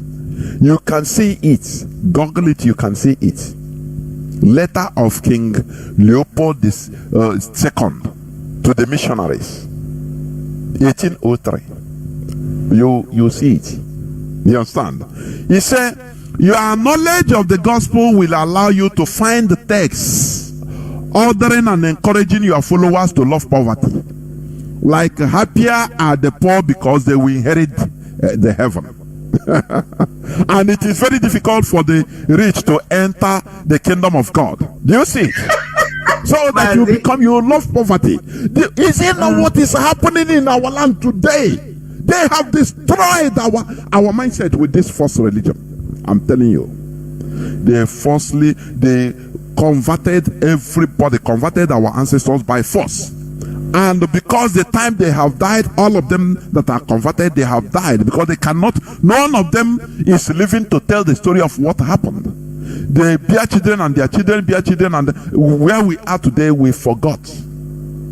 Because of lack of knowledge of history, we forgot how the religion came into us, and we are defending the same religion that is used in order to enslave us. That is the sin, the crime we are committing against ourselves. Yes, Mazi, I feel your anger. And the same people that are telling you don't invest on earth will take your resources and be building mansions and renting them to you. Will take your resources, develop their own place, and calling you underdeveloped. Meanwhile, they're telling you, do not develop your area. Heaven is where you're going. That's it, right on. Of course. We must continue. Here we expose that thing you think that no person can say it. Where didn't our leader touch? Where didn't our leader touch, please? Is there anywhere that is banned? No, yeah, Radio Biafra, we expose the truth. It doesn't matter who is annoyed. That is not it's not my problem at all. We must expose the truth, the reality, so that the truth will set you free. Once you make the right decision, now you become free mentally, because what we are doing here is, first of all, mental freedom. Once you are mentally free, that is a prerequisite to physical freedom. If you don't know, let me continue reading.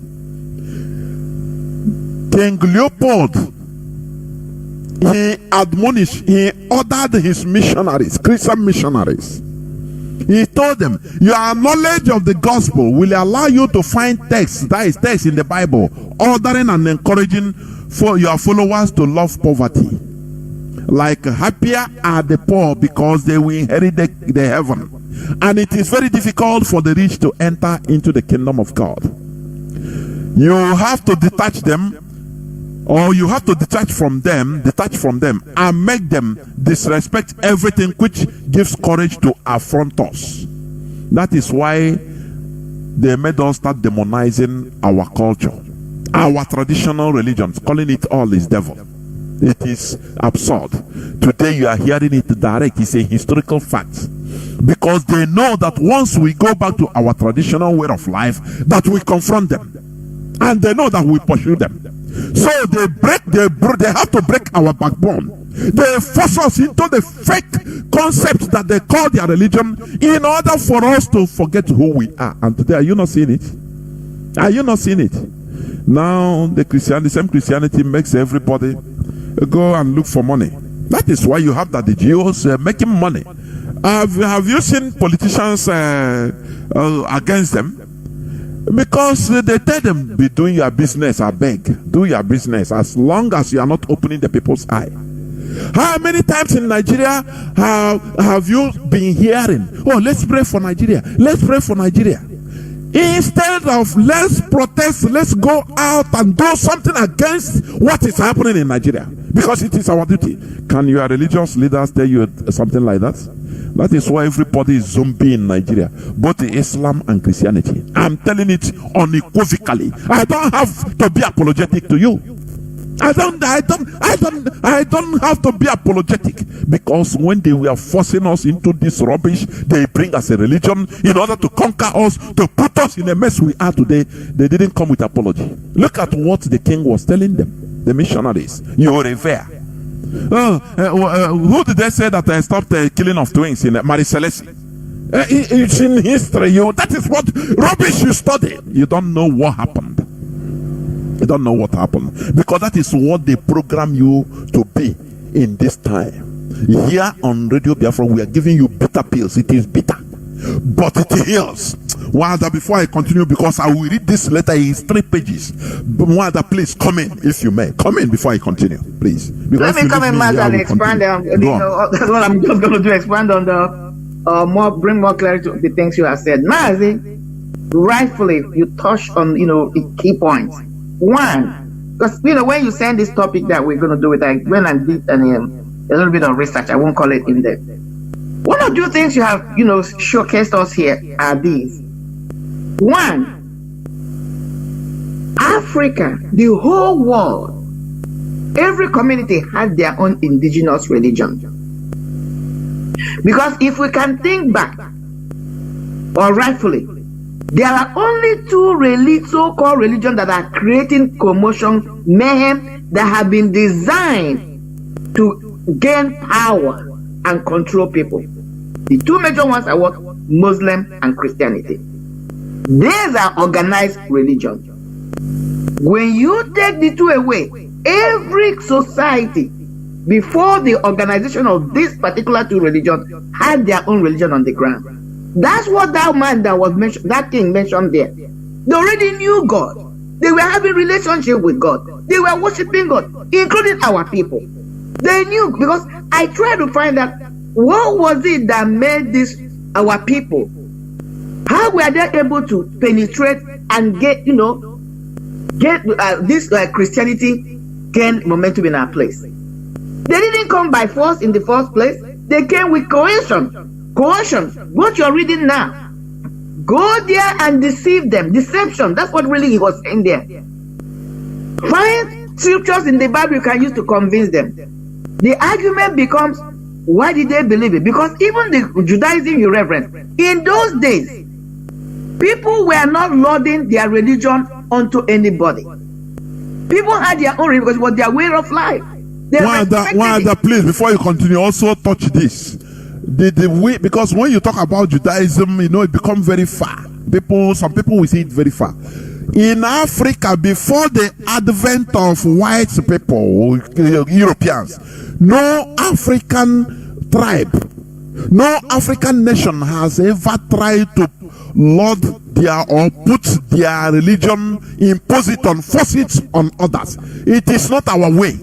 Every that's where I was tribe going. has their way of That's where I was communicating going. with their The truth is spirit. that it That is wasn't it. just Africa. The whole world. I'm telling you. That was what I found out. It wasn't just Africa. People were not. That was why even what you reverence, Judaism did not force their religion onto anybody. That was why when Yeshua They were even hiding it. existed, They don't want people to even enter into it. no, because it was their way of life. They respected other people's way of life and they expected their own. It was for them. That was why even when Yeshua was on the ground, when he was alive, he said, I did not come for the Gentiles, I came for the Jews. Because he understood that he came for this particular people, whatever mission that was, just like we have on Hamadike today. He came for the Biafrans. Even though his ministration, when you look at it, he's speaking in general about the general humanity of mankind.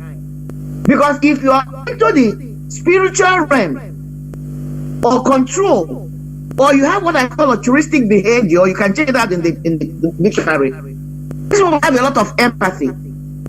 When you are possessed, when you are being propelled that energy, it's not just about you. You care about humanity in general. But Mazi will still tell you, my mission is for Biafrans, but for the whole world at large. That was how Yeshua operated. He came for the Jews. Whatever mission that was sent to him, if you believe in spiritualism, he came. It wasn't for the whole world. That's why he never asked anybody to start any other religion. That was when he was there. That was why he never asked anybody to bring, go outside after his death and start another religion. That was the concept. Now, one thing I found so unique about Africa, when I did a little bit of reading I did, do you know, man, Africans were traveling way ahead before the Europeans met them. Europeans did not first encounter the Africans in the African continent. No, Africans were engaged in trading even before there's a script I read, an article I read, that's the right word, that even, do you know, there's an argument trying to figure out the American Indians and the Africans who were here first, because there's an edifice, human edifice they found, that you can see that mold. It's an African person. They have just uncovered, archaeologists have uncovered, have been here for thousands, if not millions of years. So how did this African get there? They were traveling. They were the very first people. When you talk about civilization, you're talking about human beings, it started from Africa. Okay? So they were moving along. They were doing their trading. In those days, people were not about religion the way they were watching God. It was culturally controlled, culturally engineered, culturally instituted. People were more organized through, like if I'm doing the same trade with, I will have the same belief with, what I mean, that we have things in common. That was what was uniting people. It was not people's religion. People respected their religion. I'm going to give one example. Like in my place, I've always said where I'm from. My masquerade, my people, when I was growing up, even now, they'll be calling the Manwanyo. I asked a question, Manwakija. We went there, that was how we got our Manwa. What does it mean? In those days, people were connected more to culture, like things they do in common, society or age group or things. You identify more to it, not religion. The traditional religion that was on the ground, people respected each other. So now, these are one of the things that made it easy. But when these people came, they used coerce, what this man was telling, to get some of them before they began to use force. When they came in, when they found out, when this religion, somebody like Paul came in, he organized it, or maybe he was smart enough, I don't know, was able to organize it. And then the Romans, remember, they were the ones in charge then. After a while, after they persecuted them, they realized that the way this particular religion is set up, or the way they have transformed it, is no more Judaism. The way they have removed it from Judaism, that is the false version, is a very good tool to control and to colonize people. These two religions, that was why the Romans changed their mind on Constantinople and then decided to reorganize it and began to have all these Nicaea or blah blah blah. Mazi, what am I saying? Because as you mentioned again, those books they removed, Epistle of Paul, Epistle of Thomas, all the Epistle of Mary Magdalene and all that. I have them here. They call them the Apocrypha. When you read them, he will give you an in-depth of what Judaism was before the Christians came and separated themselves. Now, the white man saw this, or the coloniality saw this, that this is a perfect tool to go and do their mission. Because at the time they started coming to Africa, they already had in contact with African traders and mariners. They had contact with them. Meanwhile, Europe, we are having economical meltdown. So because of that contact, they were following them to come and buy certain things. They figured out that these people have natural resources. Mazi, Africans knew they had natural resources. They knew. But they were judicially, using them in a positive way. Respecting nature. Respecting these natural resources. Not abusing them. Because they were cognizant of nature. They were in tune with nature. They were in relationship with nature. It's a huge argument, but I'm not going to go in there. So now, when they came in, they saw, let me talk about us. They saw in a place like our place, Igbo or Biafra, we already have a religion on the ground. And there were some similar things that they could relate. That was why that man was telling them, they already knew these things. Don't go there to preach to them about these issues because they already knew. They were practicing it, and they were really practicing it in truth and in spirit. That is why they, as Christians, they can never do away, or they refuse to do away with the Old Testament, because if they had removed the Old Testament, a place like, especially Igbo land, would have been difficult for them to convert them. Because that is why you see our people referencing, what is in the Old Testament is in the New Testament, it's almost our culture. The argument somebody like me makes is, these two things, the chicken and the egg, which one came first? Our people already knew these cultures. We are practicing it. We are doing circumcision. We know how to respect Anna. We know how not to sleep with your brother's wife. We know how to keep celibacy. Before you get married, you have to be, as a woman, you have to be a virgin. In fact, if you go back to our tradition, when a young man is being married, there has to be this thing you see, they call wedding dress. How did it come about in the church? Because you never see a white wedding in the church. It's a traditional concept they brought into the church. In the olden days, according to our tradition, when a young woman, the first time she's going to sleep with her husband, a white sheet will be spread on their bed. Why? In the morning, because that's where she's going to lose her virginity to her husband. The husband, the mother-in-law truly, will proudly bring out that sheet with stained blood, and the whole society will start jubilating to confirm that she was a virgin. You will hear about virginity in the Orthodox, and Buddhism. So, what I'm trying to say, so these things, so when they came in, they began to let them know, don't worry, what you're practicing is almost what we are saying here. It's only that our own is a little bit organized.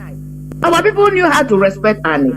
The one or two differences that was different. That is why Mary, they call Mary the mother earth. Our people already knew about Mother Earth. They worshipped the Mother Earth. They respected the Mother Earth. They knew that everything they ate, everything that sustained their life, came from the land. That's why they call the Mother Earth. That's why they had reverence. And they were always marching, putting their feet on the ground. So they had enormous respect for nature, because they didn't want to disrupt nature. I'm going to go there, but let me continue. So when they came in, they used things like that. Our own is more organized, purer, cleaner than yours. That was the coercion. Oh, don't worry, it's almost the same thing. Oh, you have Mother Earth. Oh, we will have Mother Mary, the mother of Jesus Christ. Is our mother, is the Mother Earth. They brought issues like that. So some of our people began to have double mind. Maybe they're saying the same thing. But again, they came with deception. That was why they came in, to begin to penetrate. The only difference was our own people believed in going to one deity, Almighty Chukwokike. There was no, these three deities in one. It was a latter thing. That is why you cannot see it in Judaism. You cannot see it except when you go to European ancient religions. You can see where you have the mother and son deity. But in our own African culture, we were going directly to God, respecting nature. But you know, Mazi, not taking too much time because I continue to bring in my point. Do you see that our people knew how much natural resources we had, or we have always had? It wasn't a new thing to them. These people found out because when you talk about, you know, the one of the greatest king had lived and everything, I think Samusa or whatever, you know, he had a lot of gold. They knew they had all these abundances, but they were judicious in the way they were dispensing them because they had respect for nature. Now think about this. They came in, brought this religion, used it to mentally, first of all, when they came in, they coerced our people, use religion to deceive them, letting them believe that what they had, or what was breaking it was cleaner or better, their own was nothing. When some of our people start buying into it, which were mostly slaves, or not slaves, outlaws, those who were outlaws, those who were constituting nuisance and going against the laws of the land and once they were ostracized, these missionaries was taking them, they would take them and begin to let them know that all they have to do is to ask for forgiveness and God will forgive them.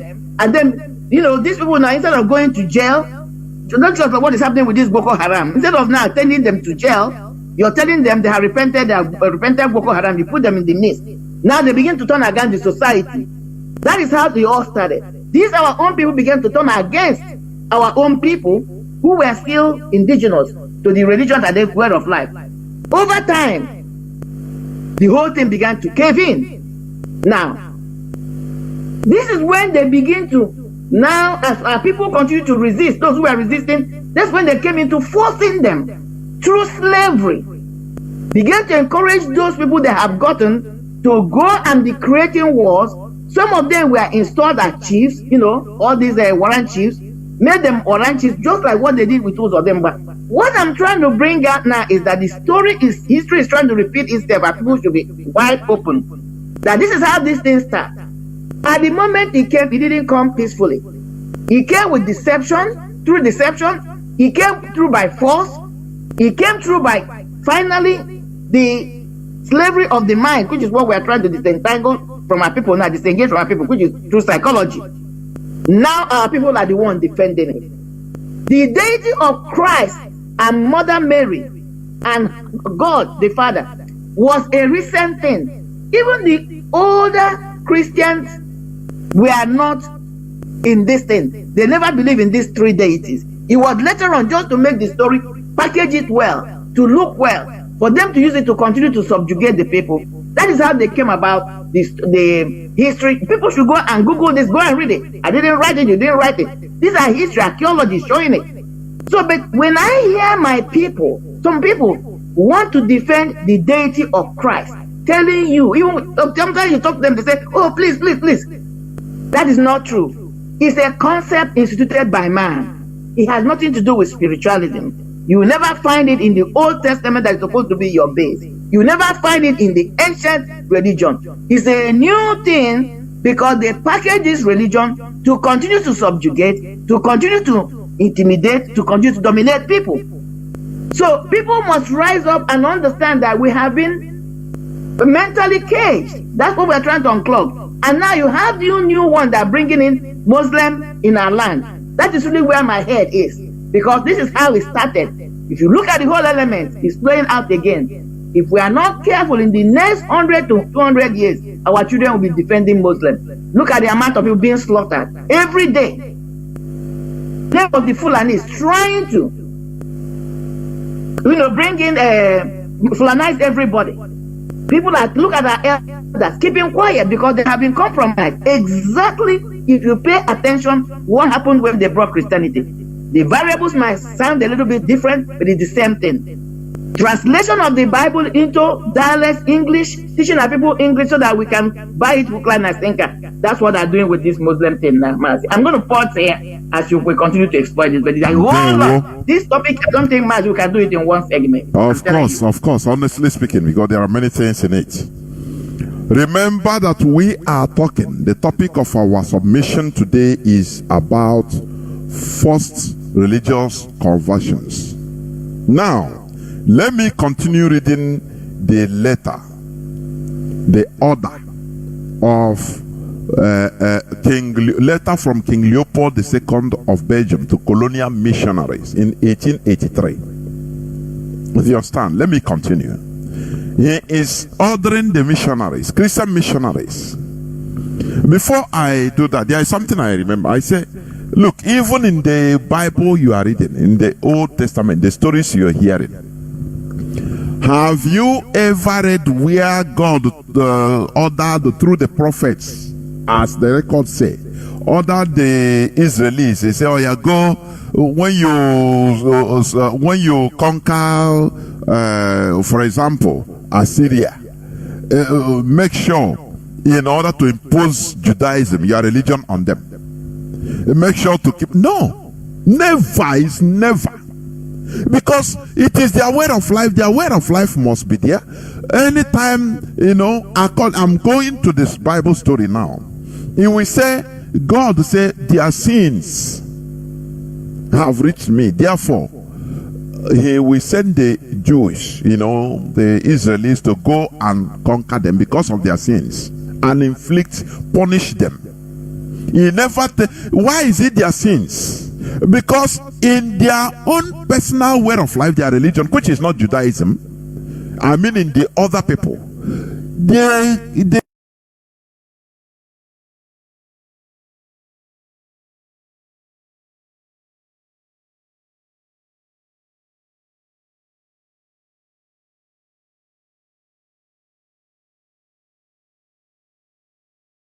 have the right, they can still be righteous.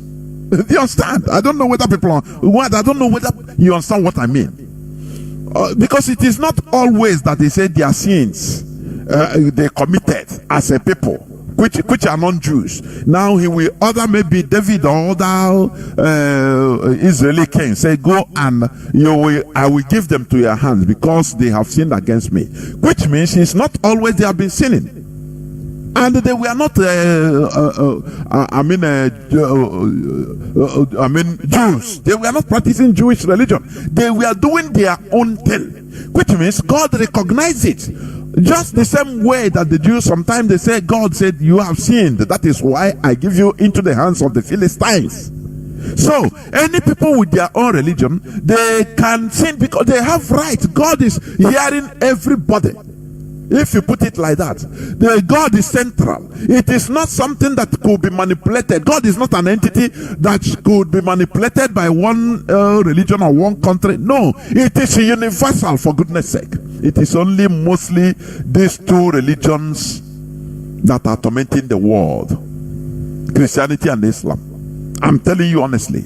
Now, we are going back to the historical facts about how they forced you and I, our ancestors, their motives of forcing us, converting us into this their religion, which you are defending. Please continue listening.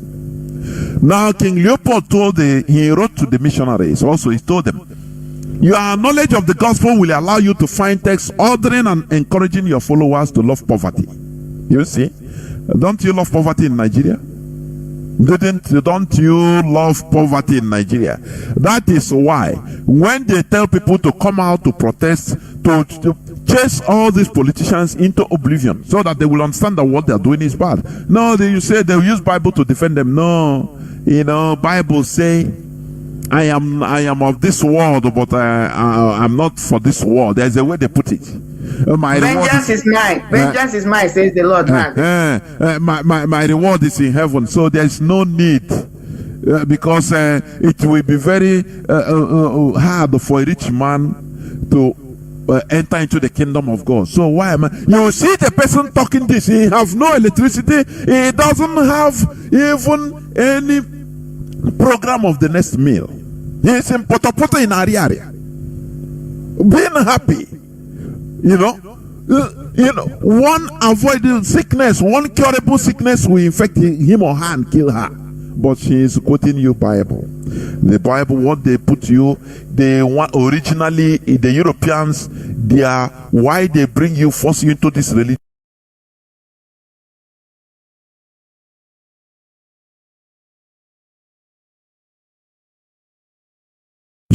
One of the intentions is to make you love poverty. like happier are the poor, because they will inherit the heaven. And it is very difficult for the rich to enter the kingdom of God. You have to detach them, or you have to detach from them and make them disrespect everything which gives courage to affront us. Do you see what is happening in the zoo today? Anything that will give them courage in order to affront the politicians. How would you shake your kunaka? Telling you that we need to pray to rulers, not to confront them, because God put them there. It is God. Therefore, after winning an election, both hope was on them all ritualists, people that kill in order to sacrifice. They will go to churches. Yes, they will go to churches and start standing the altar of churches, telling them that, it's God that gave me this winning, this governorship. Which means it's not you, it's God. That is what they want. So that once they call God, you yourself will be, you will remain harmless. As far as it's God that put them, don't worry. Just we pray for them, everything will be better. Remember, it is the intentions of the Europeans in bringing this Christianity to you that you are defending today. You understand? Okay. He says, continue listening. You have to detach from them and make them disrespect everything which gives courage to affront us. I make reference to their mystic system and their war fetish, warfare protection, which they pretend not to want to abandon. And you must do everything in your power to make it disappear. How? In order to demonize it. Why you are doing this? It is worshipping idol. But today, the Nigerian military, anywhere they come in Biafra land, they first of all look for our herbalists in order to do for them odeshi. So they want you to condemn all these things so that you will be weak. You will become powerless and being weak and isolated. No protection again from your land, from your indigenous religion, so that you become prey to them. Remember the other day I talked about Arochukwu. You understand? The Arochukwu altar. You call Arochukwu shrine. In the church you call it altar, but in our own you call it shrine. The altar is the same thing as shrine. Do you understand? Stop demonizing. Yes. They turned us into demonizing our own, something that should protect us against the onslaught of the Europeans. They make these missionaries in order to break our backbone, to demonize it and say, no, this is not a way of worshiping the true God. Who are they to decide? Who are they to decide where of worshiping the true God? They forced us into this. Okay, let me continue. Your action will be directed essentially to the younger ones, for they won't revolt when the recommendation of the priest is contradictory to their parents' teachings. Do you see it?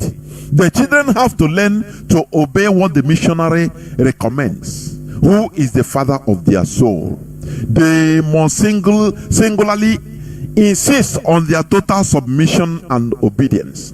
Avoid developing the spirit in the schools. Teach students to read and not to reason. Do you see it? All these things we are suffering today, it is highly calculated and orchestrated and, imbibed in us.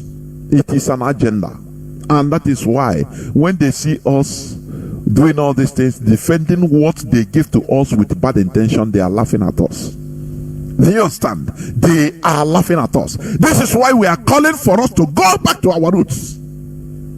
Go back to our roots. We become more powerful.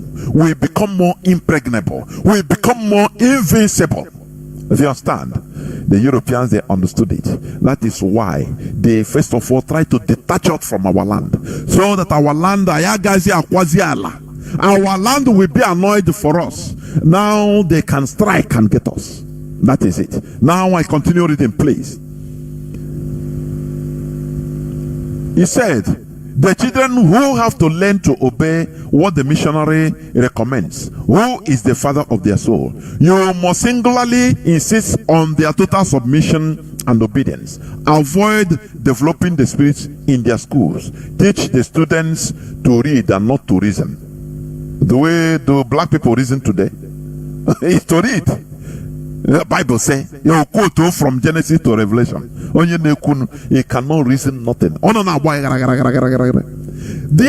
Dear patriots, are some of the principles that you must apply. You will find many other books which will be given to you at the end of this conference. Evangelize the niggers so that they stay forever in submission to the white colonialists, so that they never revolt against the restraints they are undergoing. Recite every day. Recite, he said, tell them to recite every day. Happy are those who are weeping, because the kingdom of God is for them. Do you see it? Are you listening what we have been sentenced into? I say we are, unmasking the secrets in order to open our eyes in all these things.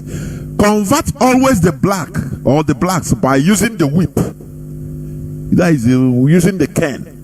Keep their women in 9 months of submission to work freely for us. Force them to pay you in sign of recognition, goats, chickens, or eggs every time you visit their villages. Have you forgotten the stories they put it on comedy in Chibuanozo? Well, I don't know whether you know it. Lomajo Gorge. The time of the white people through the cutmars, bringing chickens and yes, Lomajo Gorge. I think I had the other day. It just died. I don't know. Oh, really? Yes, I saw it. I met that guy in real life. It has been a long time, this thing that, trying to get me on the media, but I've been dodging it. I was supposed to be doing I would have been one of those people in this Nollywood thing, him and Nwada. I met them. That was when I was coming out here, so I couldn't pursue that. Yeah, this is from my place direct. Yeah. So that is it. So now, these are the instructions, the orders given to these missionaries and more. Keep listening, that you should make them to pay so that they will understand your importance. They will be giving you goats, chickens, which you don't even thank them. Is it not what that the Jews and everybody, all these pastors and clergy are doing today? They make you understand that it is your duty, that once you give, you have blessing. So you don't need to be thanked. They collect it with alacrity and even want you to do more. That is what the order that have been given, that is continue working against black people today. That is why blacks are imbecilic, gullible today, mostly in our land. Okay. And make sure that niggers never become rich. Sing every day that it is impossible for the rich to enter heaven. Make them pay tax each week at Sunday Mass. Use the money supposed for the poor to build flourishing business centers. Institute a conventional system which allows you to be good detectives, denouncing any black that has a different consciousness contrary to that of the decision maker. Do you understand what it says there? The issue of making you to be going for how do you call it? Confession, so that they know your secrets, so that they know your mindset. When you talk, they understand whether you are a revolutionist that is coming against them. Now they will put you down, put your aspiration down by giving you penance, this and that, all this rubbish. I say, this is it's another word, dehumanizing the person, because you're going there and spewing your secrets. You don't want somebody else to know. Yes. And then a stranger will give you counseling. When the person is counseling you, makes you look lower than that individual. This is arrant stupidity. Mind game. Arrant stupidity. Where they even that we cannot even have our own secret again. So that it's a way of them policing everybody. Is a covert operation whereby they know everybody's secret. Your parents, yes, tell your they friends, have your secret. If, for example, you are married, the stranger you're confessing to cannot confess to anybody. Yes. Think about it. Yeah. So that if you're a married man, maybe you slept with another person, another person's wife, another girl. Yeah, then we know. You cannot talk. Then you can hold it as a blackmail on your head. They hold you hostage. He can just look at you, and then that pacifies you because he's holding your secret. He's holding you hostage. He will turn around and be sleeping with your wife. You can't even say a thing. Exactly. And that is what is happening in our land today. was what it is. Nwada is very, very sad that you see, we are talking of confession. That one in Catholic, in Pentecostal today, you see a couple, a wife. Instead, if you want to do something, you first of all go and tell his pastor first, inform the pastor or that the GO. Husband, the same thing. For you to see how bad, how brainwashed people are today. It is sad. And they held the people hostages. Anything they do, you cannot talk because they will, you know that they have your secrets. Do you know how many marriages have been broken because in Pentecostal their own is counseling? Mazi, do you know how many marriages have been broken because the couple were having problems and they went for counseling, and that will be the end of that marriage because the pastor is interested in the woman, he will start sleeping with her. In our olden days, when couples were having problems, umunna will come together, either resolve it or not resolve it, and it's going to be a public event. Nobody going in secret. So their own is confessing, not confessing, I meant to say counseling. He has done more harm than good in their setting. Yes, of course, Nwada. Let me continue reading this because it's 3 pages. I'm on the 2nd page. We finish reading it now. You say something before I open our lines. He said, he gave them the order. He said, these are the missionaries you think as you call them, they are heavenly, they are angels, they are sent, they are this. You don't know that what they are doing, they are manipulating, they are under their government in order to do what? To manipulate everybody, control everybody, enslave and colonize everybody politically. And that is what is happening, so that you cannot rise up. Once you are down mentally, it's finished. There is nothing. You can't do anything. Your leg cannot rise up. That is it. So he said also, and make sure that niggers never become rich. Sing every day that it is impossible for the rich to enter heaven. Make them pay tax each week at Sunday Mass.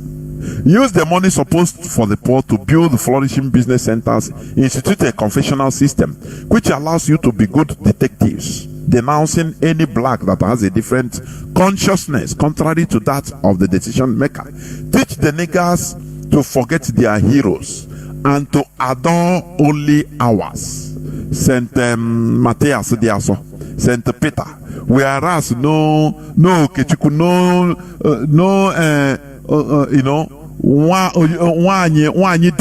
people that should be sent, so we abhor them. No, they worship idol. This is an agenda that was put there in place to program you to be behaving the way you are behaving today. You understand? Teach the niggers to forget their heroes and to adore only ours. Never present a chair to a black that comes to visit you. Don't give him more than 1 cigarette. Never invite him for dinner, even if he gives you a chicken every time you arrive at his house. The above speech, which shows the real intention of the Christian mission. Now the writer is talking. The above speech, which shows the real intention of the Christian missionary journey in Africa, was exposed by the world to the world by Mr. Makuni Meikwane Bukoko, born in the Congo in 1915 and who in 1935, while working in the Congo, bought a second-hand Bible from a Belgian priest who forgot the speech in the Bible. Do you see it? Now we should note that all missionaries carried out and still carry out that mandate. We are only lucky to have found the King Leopold's articulation of the aim of all Christian imperialistic missionaries to Africa. Even the African converts who today manage the older churches in Africa, the priests, bishop, archbishop, cardinals, etc. of the Roman and Protestant sects, and especially all those who evangelize born-again Christianity, still serve the same mandate. It is a reality. It is a reality, which is the reason why they demonize African gods and anglicize African names and drop the names of African deities, which form part of African names, and still attack and demonize the African shrines that have managed to survive. Do you see it? Are you seeing it? That is an agenda that they have done. Those Africans who voluntarily converted to Christianity before the colonial conquest, such as Alfonso I of the Bar Congo in the 15th century, probably did not discern the purpose of the brand of Christianity that was supplied to them, which was probably why they fell as prey to the missionaries and the white traders and pirates who followed them. But listen now, but their Japanese counterparts probably did discern the game, even without access to some versions of Leopold's letter.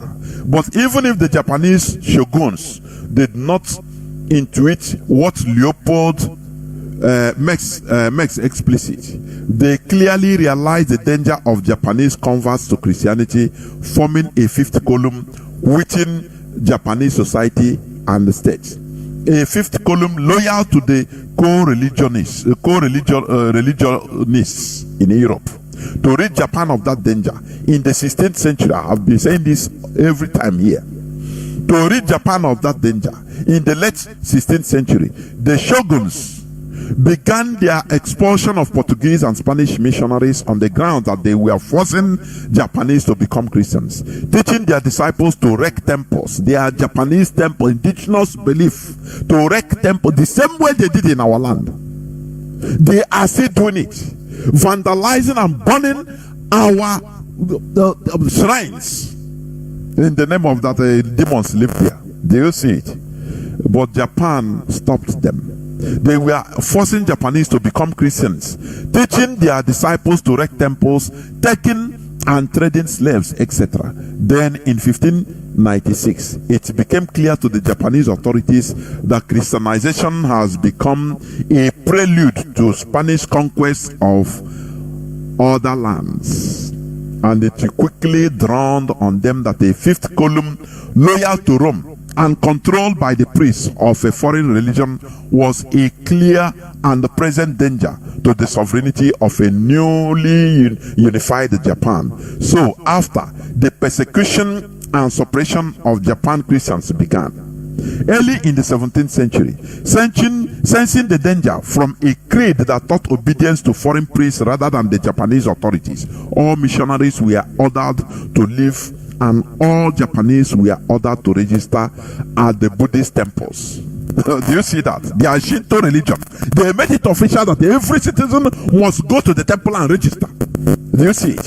When Japanese Christians took part in a rebellion, foreign priests were executed and the Spanish were expelled and Japanese Christians were forbidden to travel abroad. After another rebellion, largely by Christians, was put down, the Japanese Christians were suppressed and their descendants were put under close state surveillance for centuries thereafter. In the 1640s, all Japanese suspected of being Christians were ruthlessly exterminated. Thus, Japan by 1650 saved itself from the first European attempt to mentally subvert and conquer and colonize them. Do you see what we are fighting? I used to tell you here, Japan that exterminated the foreign religion, the Japanese that we are Christians. Today, are you not dying to go to Japan? Are you not? Because they understand the influence of foreign ideology in their land. Their missionaries were teaching Africans in order to be rebellious to their kings. Do you see it? Is it not what is happening today? That is the idea Ottoman Danfodio used in conquering the Hausas. Oh, your leaders are corrupt. Why is he going to participate in infidels meeting if he says he's a Muslim? Now we'll rise up and kill him. And the Hausas sheepishly, they rose up. and slaughtered themselves for Ottoman Danfodio. Today, who is on top? The Fulanis are manipulated and conquered them. The same thing, the same way our people are being forced, but subtly. And, we are fighting against ourselves. When you see somebody, he's worshiping idol. They're cutting our economic trees. In the name of demons live there. Do you see what they have done? We are talking about. Even if they are spirits that are living there, Japan, you just invoke Mazi, they follow their culture, follow their own religion. They are on the cutting edge of technology, science, name it. They are. That's the truth. I mean, I live in America here. America, yeah, they're one of the leading countries, in technology and science and technology. But Japan is on a different level. They are on the cutting edge. Most countries, call it America, even Soviet Union, they all gain from advancement in technology and science. That's the factor that you can take. But Nwada, they killed they exterminated their Christians. Nwada, they exterminated their Christians, and God didn't bring fire from heaven to burn them. No. Go on. Because why I'm making this argument, because you hear our people always say, but they brought development, they brought education. No, they did not. In fact, they killed it in our own, when it comes to our own. They killed our own science. They killed our own technology. Our ancestors were way more advanced before these people came to do the so-called giving them civilization and improving their lives. Some of the things our ancestors were able to accomplish, Africa as a continent, is still marvel them today with their core science. Who was more advanced? That's it. Who has been more advanced? People have stayed, our ancestors. One of the things I fought them, I don't fought. You are the one that opened my eyes to know that there was a language called Insibidi. If Insibidi has stayed, we will continue to evolve. Our science could have continued to evolve. We will not be where we are today. We would have been just like the Japanese now are competing on this, cutting edge. We would have been on a cutting edge through our own scientific methodology that God has inspired us through our environment and everything we are. Of course, Nwada, Right. as I continue saying, the writer said the African captives who we are taking abroad and enslaved, and the Africans at home after the European conquest, having already been forcibly deprived of their autonomy, we are in no political position to resist Christianization. Thus, the Christianity still practiced in all of the African American diaspora, just as that in the African homeland since the start of the 20th century continues to carry out the Leopoldian mandate. That is the European mandate of estranging us from our own land. Hence, for example, whereas the white born agains of the USA, when in the US Navy or Navy ships in World War II sang, "Praise the Lord," and pass the ammunition. They say, "Pass me the ammunition." They pass the ammunition after saying, "Praise the Lord." The attitude of African born again converts today is best summed up as they shout to praise the Lord and lie down for the manna. They don't do nothing. They only continue praying, speaking in tongues that a miracle will happen. Whereas those white people that which also instituted this, they knew what they did. So that is why when they also shout praise the Lord, they fight. They don't go and start waiting for manna to fall down from heaven. Because they knew it was not mandated from God. Exactly. They know God has nothing to do with it. That is what it was only a tool of conquest, for marginalization, for slavery. They know their way. They know their way. So that is why. That is why when they see you, they watch you. When they watch Africans pray, every day, church full, they laugh. Oh, they say, "Look, how do we? These people they cannot be delivered again because look at what we have." They will be shouting, "Look at what we have done to them." Monday, Tuesday, Wednesday, Thursday, every day you are in the church praying. Like when you see some of them over here, like, you know, Benny Hinn has come out recently. In fact, it was his own cousin that first debunked him, that everything Benny Hinn did was a fraud. You go on internet, don't quote me. You guys will see the videotapes his own cousin made. His own cousin was with him for a long time. This is the same, his real direct cousin. He came out and debunked him and stated that everything Benny Hinn had done for years, nobody was. It was all a setup. It was a setup miracle. But these people, they confess what we have done since ages is a sin, is a crime, is a fraud. Now, but they don't suffer for it. No person. What of the life they have destroyed? The other time somebody come up and say the tithes have been, the books have written about tithes. So, it's wrong. It's fake. Because that's why I'm bringing this, that there are still people that are still arguing. What of these people, Benny Hinn? What of this one in this country? But what I'm trying to say now is go on it on YouTube to hear the young father called Benny Hinn's father tell you how this thing started. It started from Benny Hinn's father. It was a business.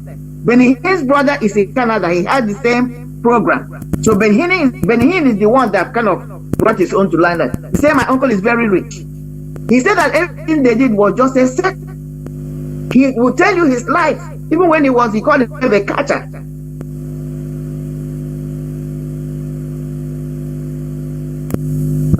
Just the same way, you know. Benny Hinn later came out and apologized. But like you said, what are you going to tell to all these people you have scammed? Nobody was many people died even because of Benny Hinn. You are brainwashing. People could have been healed. They died because they were given this illusion that he was healing them. So why are they speaking in tongues? People like Benny Hinn. Because they're still speaking in tongues to people like our people who are the ones that are continuing to give them this money. People who have their mental capacity is not strong enough to understand that they're being scammed. Another person is Grateful Dollar. Even Grateful Dollar went to Nigeria one time, came out with one story. Go again and Google it on YouTube. He came out recently and said that he is sorry. No, he said he will not apologize for it. But he said that he wants his congregation, everybody to know that even though he has been preaching for tithe and offering, that tithe has no place in the ministry. That is a wrong ministration. And somebody asked him, but you have extorted money from people through preaching of tithing and this. He said, well, I will not apologize to it, but I'm standing here to tell you people that from today henceforth, I will not talk about tithe because it's Old Testament. They have been scamming people because that's the only language they will speak for. These people, our people, who had no idea how they have been conquered people. This is what we are trying to do here, Mazi. To open our eyes to know that these things, some of us are vigorously defending. They did not bring it because they love you. They did not sell you this market because they care. They did not sell this market to you because they want your soul to make it to heaven. They don't even know where heaven is. They did not bring it to you because they love you. They brought it because they found that it was a perfect tool to mentally and physically enslave and put us in bondage. And it's only a few people like us who have tried to do an in-depth study and reading from the book some of them wrote, from the history, archaeological artifacts, begin to find out that this was a made-up lie. He want to pursue spirituality in a different thing, but when it comes to these two, particularly these two religions, they are elements or tools for political tools to galvanize people, use them for their own expense. That is what we are trying to tell our people. We are not the one that wrote this story. This is a true story. It has nothing to be against anybody. Because the people that so-called brought you this thing you're defending have ran far away from it. Because it was never truth in the first place. It was a tool that was used, continued to be used. And that is what the politicians are doing. Somebody like you, Mazi, somebody like Ozodimba, who has killed, he will finish killing. When I started seeing, I said, why is he always wearing white? That the deception, watch him, is always wearing white. Since he came into this so-called power. He's trying to give the impression that he's a clean man spiritually, when he's a blood-stained soul, if there's anything like that. He will finish killing this youth. He will put on white and go to church. And where does he sit? They will give him the front seat. You ask yourself, these ministers, are they not hearing If they cannot hear, can't they see the outcry of mothers, the outcry of fathers, the outcry of siblings about their innocent souls that have been cut short? Why are they not confronting somebody like Devil Umahi and Uzodimba? Because they're all doing the same thing. Because when they came in for the conquest of Africa, they found out that there were two ways they could use it. They could use to conquer Africa. One was what? Use the coerce, which was religion and other things, and then use the barrel of the gun. They are still doing it today. But they find out that where the world is now, apart from people like these Fulanis, it's not easy to just pick up a gun in the name of Christianity and begin to shoot people. But you can continue to hold them bound, hold them down mentally through this book called Christianity, or Holy Bible, or whatever they call it. That's what I wanted to bring in here right now. Okay. I don't know why I finished reading. Yeah, just remaining a bit. The conclusion is this: thanks to a century or more of this King Leopold mandated missionary mind control, African Christians are not an activist. They are not self-helping. They are not economically engaged or politically resolute, let alone militant bunch. Hence, they are putting up with all manner of mistreatment and exploitation by their misrulers, white and black. That is the reason why they can condone anything. They will say, don't worry, God will judge. You know, I have cancelled that thing in my lexicon. God will judge them. No, we human beings will judge them. That is it. Now, the most they are disposed to do to their misrulers is to admonish them to fear God. Oh, fear God, where is your soul? So all these politicians, can't you fear God? That is the Leopold mind control, you know, the mind control, mind mandated missionary, the mind control. That is what is working in the lives of our people today. But here on Radio Biafra, we want to reverse that. You see the preaching in the church. You see all these politicians now. Why can't you fear God? No, they don't see any God. They should fear men, you and I. If people will rise up and march as in Imo, rise up and march like what they did in Sri Lanka. The Sri Lankans didn't stay and say, you people should fear God, please. No. They made them fear them because they are the people that put them there. You understand? They marched in their millions and went and burned the houses of the politicians, tormenting their lives because they are not tormenting God's life. They are tormenting their own life. No. So it is them that's supposed to rise up. You that's supposed to rise up in order to go march and go and set that thing, set it right. Those people, they marched in Sri Lanka and burnt the houses of politicians and pursued their president, their prime minister, out, and he ran away. Sheer number without guns. But in Nigeria, people can condone anything. Together, let man take it down. Yes. In Nigeria, people can condone everything. If you talk, they will go to their church and start praying. They will go to mosque and they will control them. The same thing that is even in mosque in Islam, it is even worse. All are the same. Don't you ask yourself questions? These people that forced this religion on us, don't you ask yourself questions? You understand? The lesson in the contrast between an Africa that the Christian missionaries brainwashed and subverted and a Japan where this brainwashing and subversion was forcibly prevented is stark and clear. What then must Africans of today begin to do to save themselves from brainwashing by their white world enemies here on earth? That is the question. And that is why we are doing what we are doing. In order to reverse, in order to make you conscious of the situation, why you are defending what you don't know. Study history. Sometimes when you study history, you become afraid. You understand the enormity of the mess we are in. You don't understand that. Damaging our brain. Today, Japan that understood this. Do you know that Japan, their main religion is Shintoism? It's like our traditional religion. Every house have shrine. Don't you know that?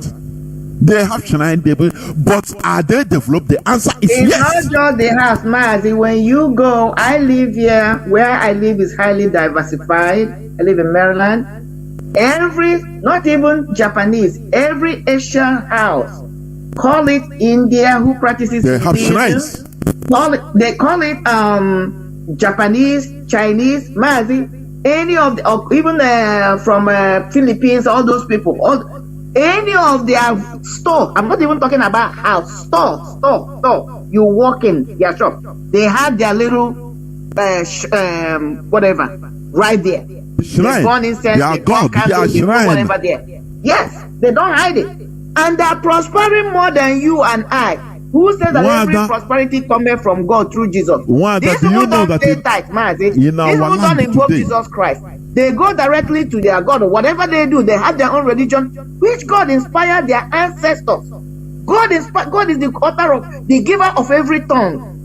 You know, I don't want to go there, Mazi, because this mind of a man, this tongue of a man, this brain of a man is one phenomenal entity that I don't even know. You have an insight about the mind of man, you marvel, which is the next frontier of science. Let me leave it, I'm not going there. But think about it.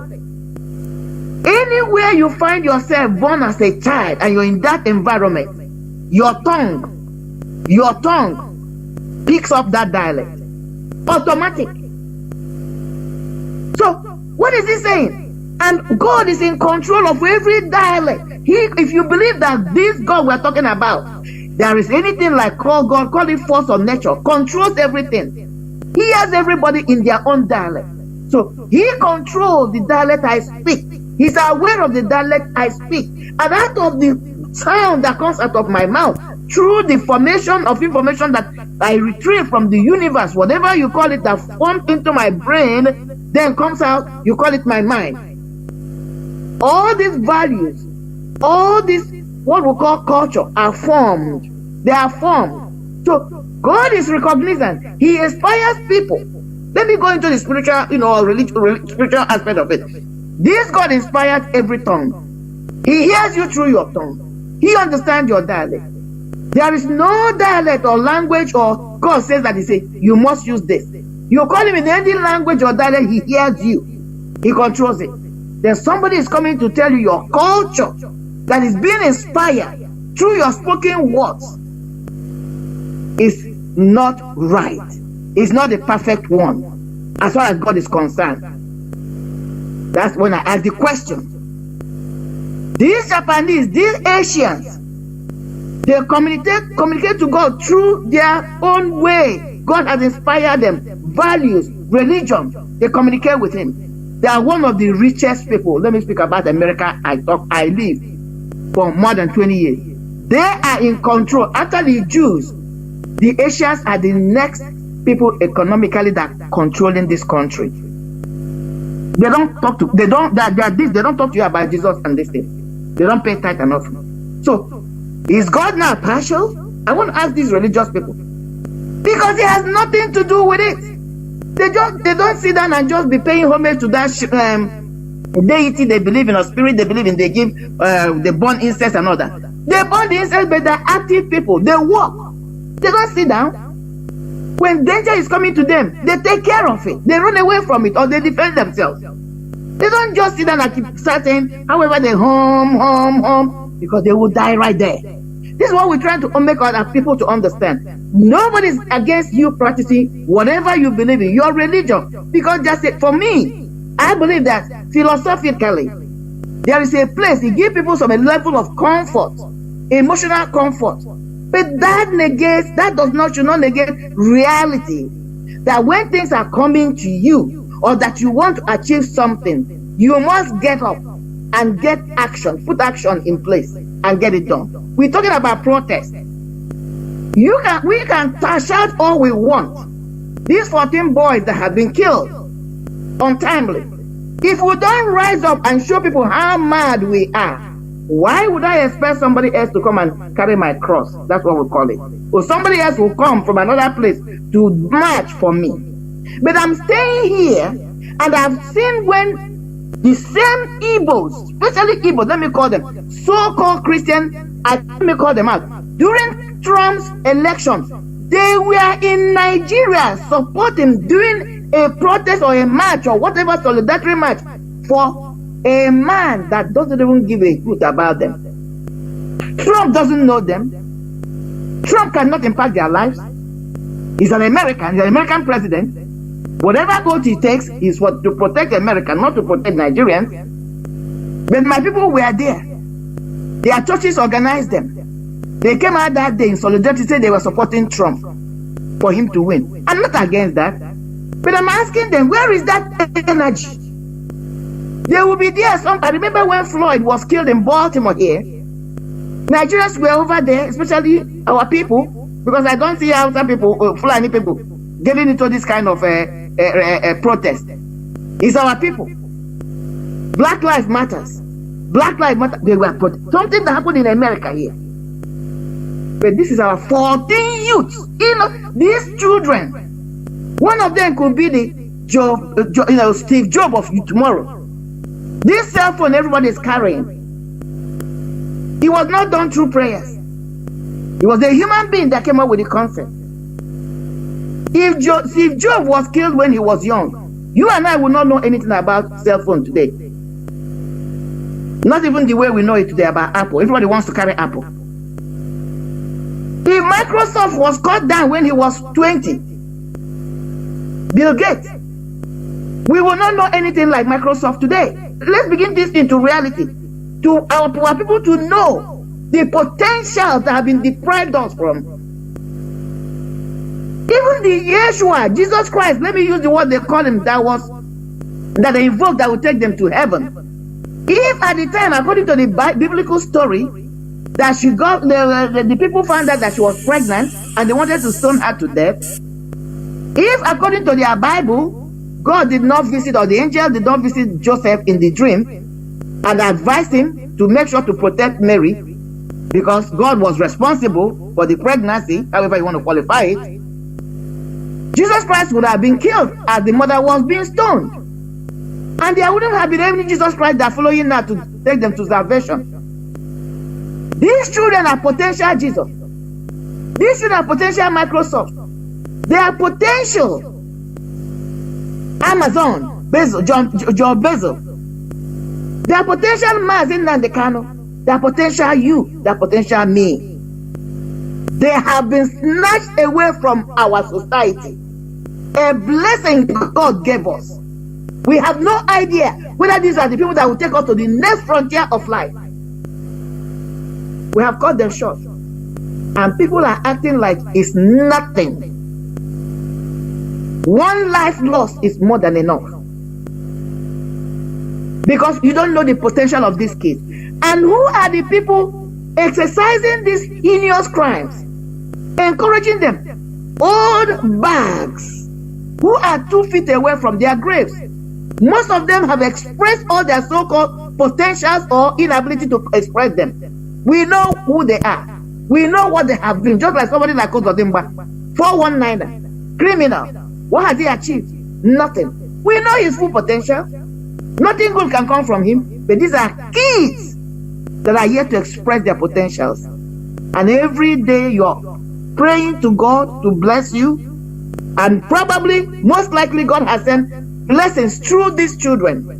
And what did we do? We killed them. This is where I tell people, if you understand some of these things, you will not even hurt your own brother or your sister. Because that individual you're trying to hurt out of jealousy, sibling rivalry, evil might be the light God has sent in your community. Maybe the light God has sent in your father's compound. Maybe the light God has sent in your mother's, through your mother's womb to elevate your family. When you undermine that individual for whatever selfish feelings you're having at that moment, you kill the individual. Either by giving the person a 2 of poisoning or calling kidnappers to kidnap, which is the current thing now. Kidnap the person, extort or kill the person. You have closed the door. Are you praying? Praying for what? God has answered your prayer, but what did you do? You buried it. That is what we are calling.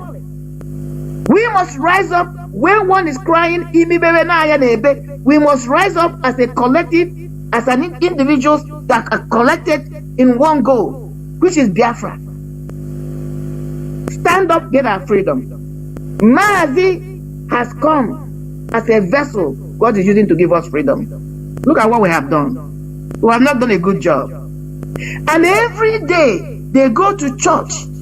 They are telling you that Yeshua came to give you life, make you free. And you are in bondage of the white man, just like this letter you have read today, to let them hear and see the intention of the people that brought this religion to them. It has nothing to do with liberation. It has nothing to do with freedom. But what? Total slavery. And the man, the vessel, what have we done? We put him where he is today. Because he looks like one of us. We cannot see his potential. That is where our freedom is lying. We have caged our freedom. We have put our freedom in suspension. So we must rise. Rise. God has done his part. What is left for us. We must rise up, demand for the immediate release of this man. Now that UN has finally raised their head, we must rise up. Fight like never before. Speak more than before. Let this man come out. That's our freedom in lock and key.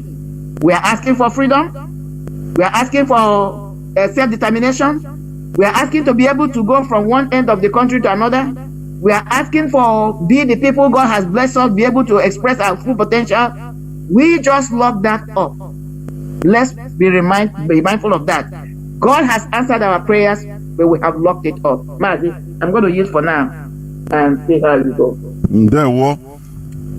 There is one pathetic thing, in our land today. If somebody comes to your room and see maybe a calabash or an altar with calabash and shrine, hey, you're doing your own thing in our traditional way, they will take you as a bad person. All these things, we need to change it in our head. It's in the brain, it's in our head only. Anything that concerns our traditional way of life is bad, is evil. Why don't you also demonize a gusi soup that we are eating?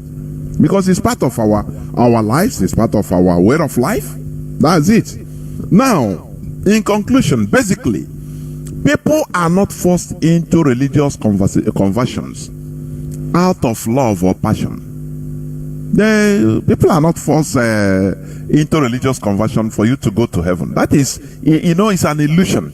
It's just like one Nigeria, which Fulani is using in order to Fulanize everybody.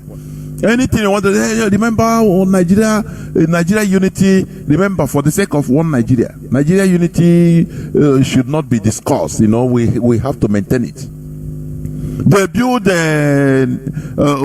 ports, seaport or navy port in a desert of Kano. You want to talk? Don't worry, it's one Nigeria. Do you want to spoil one Nigeria?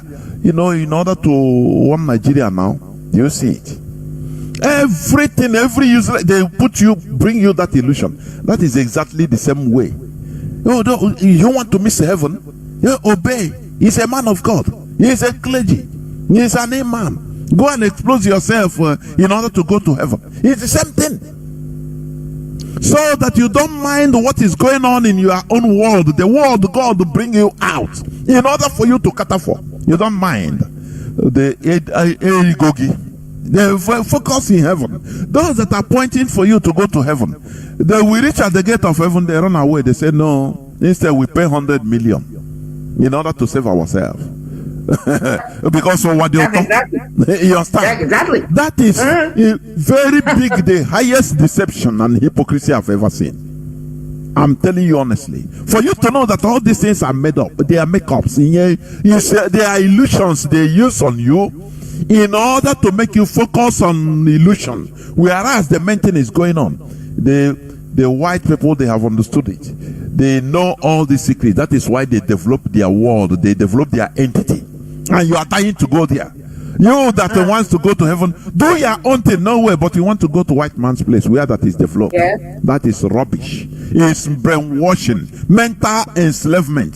That is what we are trying to remove here. Now, as I said, basically, people are not forced into forced religious conversions or religious conversions out of love or passion. Rather, in order to harmonize their belief system with that of their conquerors, so that they could be easily controlled, subjugated, and manipulated for political purposes. Example is Ottoman Danfodio to the Hausa. He brought them real Islam, but today where are they? Are they relegated to the background? The Fulani, they took up positions. If you say no, you want to offend Allah. We're supposed to be at your head. Do you know real Islam? It's we that know it. So you respect us. That is exactly the same thing. Oh, yeah, that did you. He knows the Bible. He sees God more than you.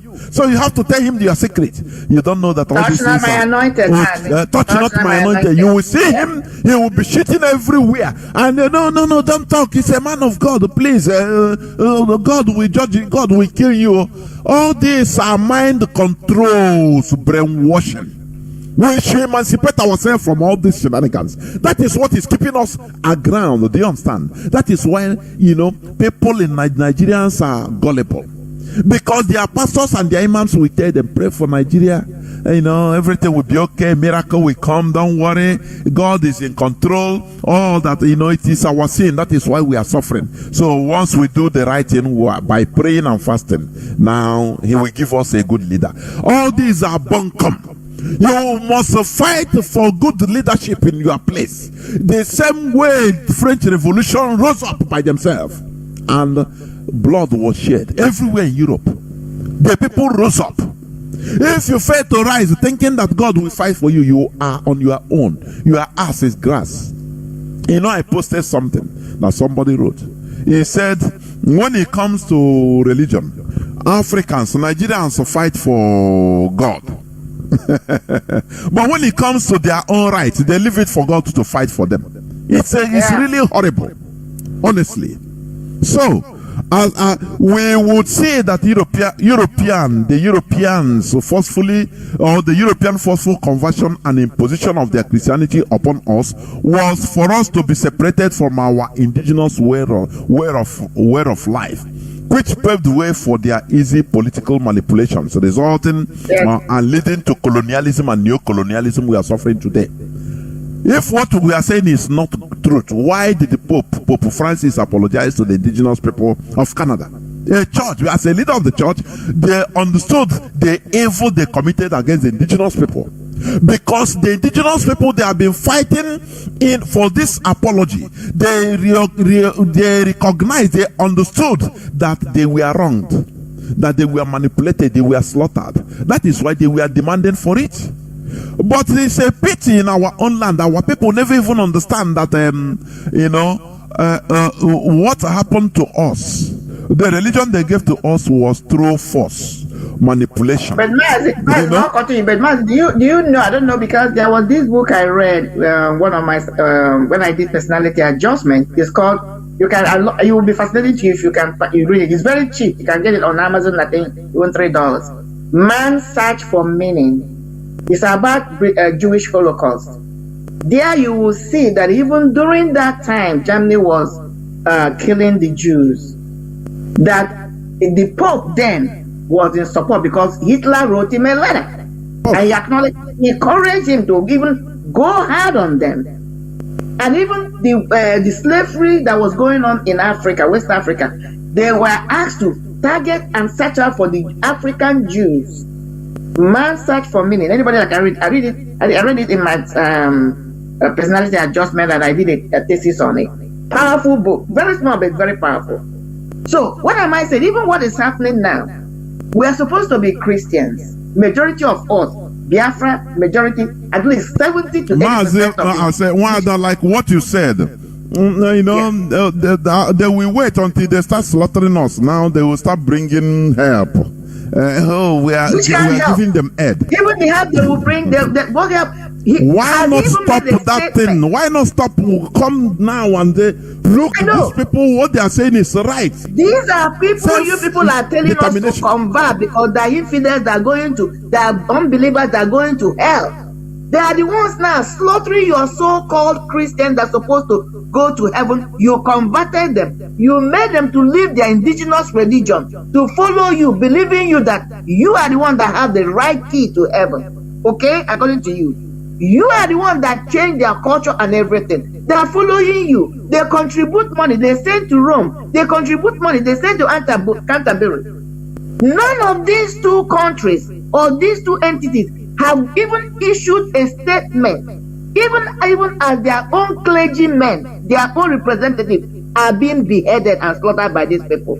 They keep their mouth shut. But that Pope will quickly go and apologize to Muslims. So who is fooling who here? Doesn't he believe in what he's telling us? I'm asking these Christians, ask a question. Where is your Papa? Is it deaf now? I mean, his secretaries cannot tell him what is going on. How the Christians are being marginalized, killed every day. Is he not hearing it? He has not made a statement. Mazi or Hamadike, human rights, has been marginalized for nothing. Has the Pope spoken? No. Has the Bishop of Canterbury spoken? No. As a matter of fact, the British government are in cahoots with their own citizens. They connive with infidels, unbelievers, because of political position, political and natural resources just because of it. And they're telling you, heaven is your home, where what you're going to get in heaven is real. Forget about here. Don't scramble for anything here. Your treasure is in heaven when you pay tithe and offering. But they're allowing somebody's human right to be abused, trampled upon, because they want the natural resources in Africa. They're not looking for the one in heaven, no. The one in Africa, well, in Nigeria, to be precise. In Biafra land, to be precise. That's why Mazi Nandi is in there and Britain is keeping quiet. They were part of the people that kidnapped him. They arranged it. But yet, they're telling you, don't worry about the natural resources here. Don't worry about anything here. Go to heaven. They're here killing us, jailing us, calling us monkeys, treating us like one, less than their animals. Because here you can't even keep your animals in a room without attending to it. You're going to jail. But for 1 year, this man has been in what? Detention. 24 hours. Can't come out. And yet, they cannot speak. I'm going to yield it. Of course. In conclusion, before I open our lines, we should stop viewing regarding this forced religious conversion as saving or bringing development to us. It is a very wrong notion. It is brainwashing. Rather, we should regard it as it is. And what is it? It is political domination, enslavement, and colonization. We can develop even better by always reforming, updating, and developing our indigenous religions to suit the present generation. We should stop viewing our traditional way of life, way of worship, religion as evil, blanket evil. This is demonic. It's in itself demonic, please. We should go back to our roots. I am not telling you to jettison your Christianity or anything. No. But do it, with the backbone of our roots. That is the way you do it. Go check it there. That is what we are talking about. So, I will open my lines. People have started calling already. But before I do that, I will go into a few minutes break, so that when I come back, I will open the lines. Please don't go away.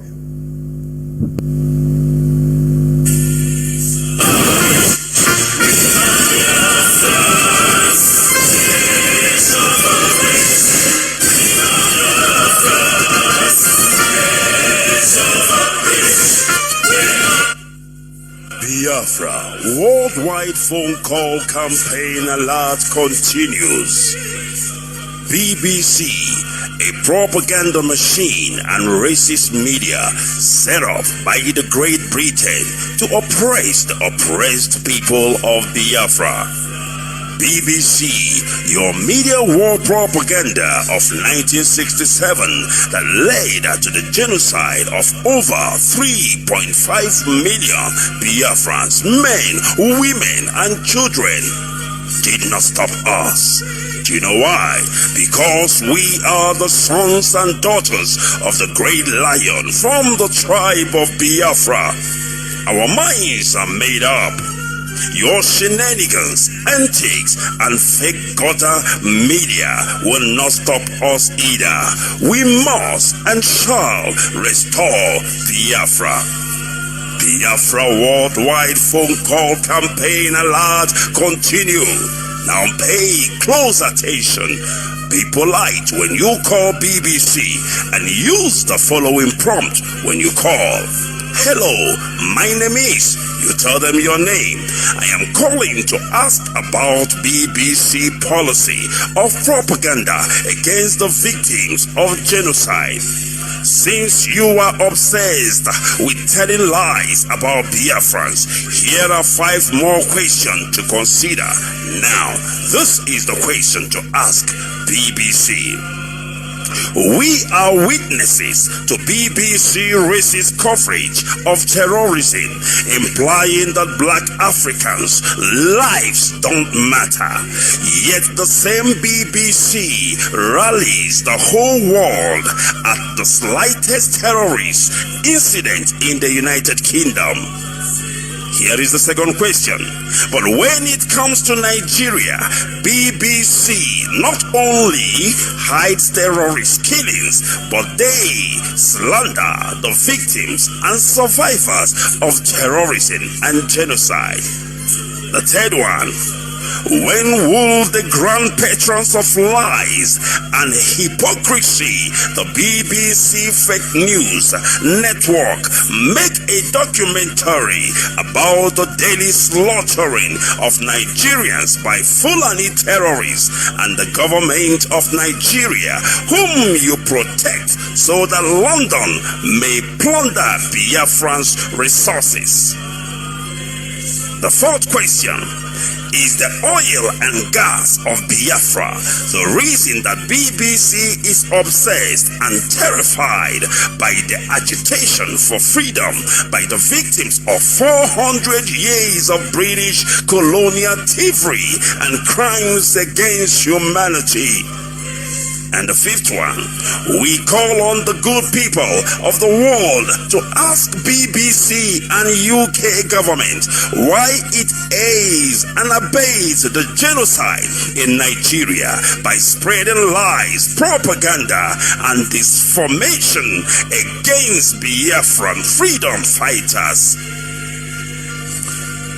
BBC, we know that you are United Kingdom government agents of imperialism with no modicum of shame.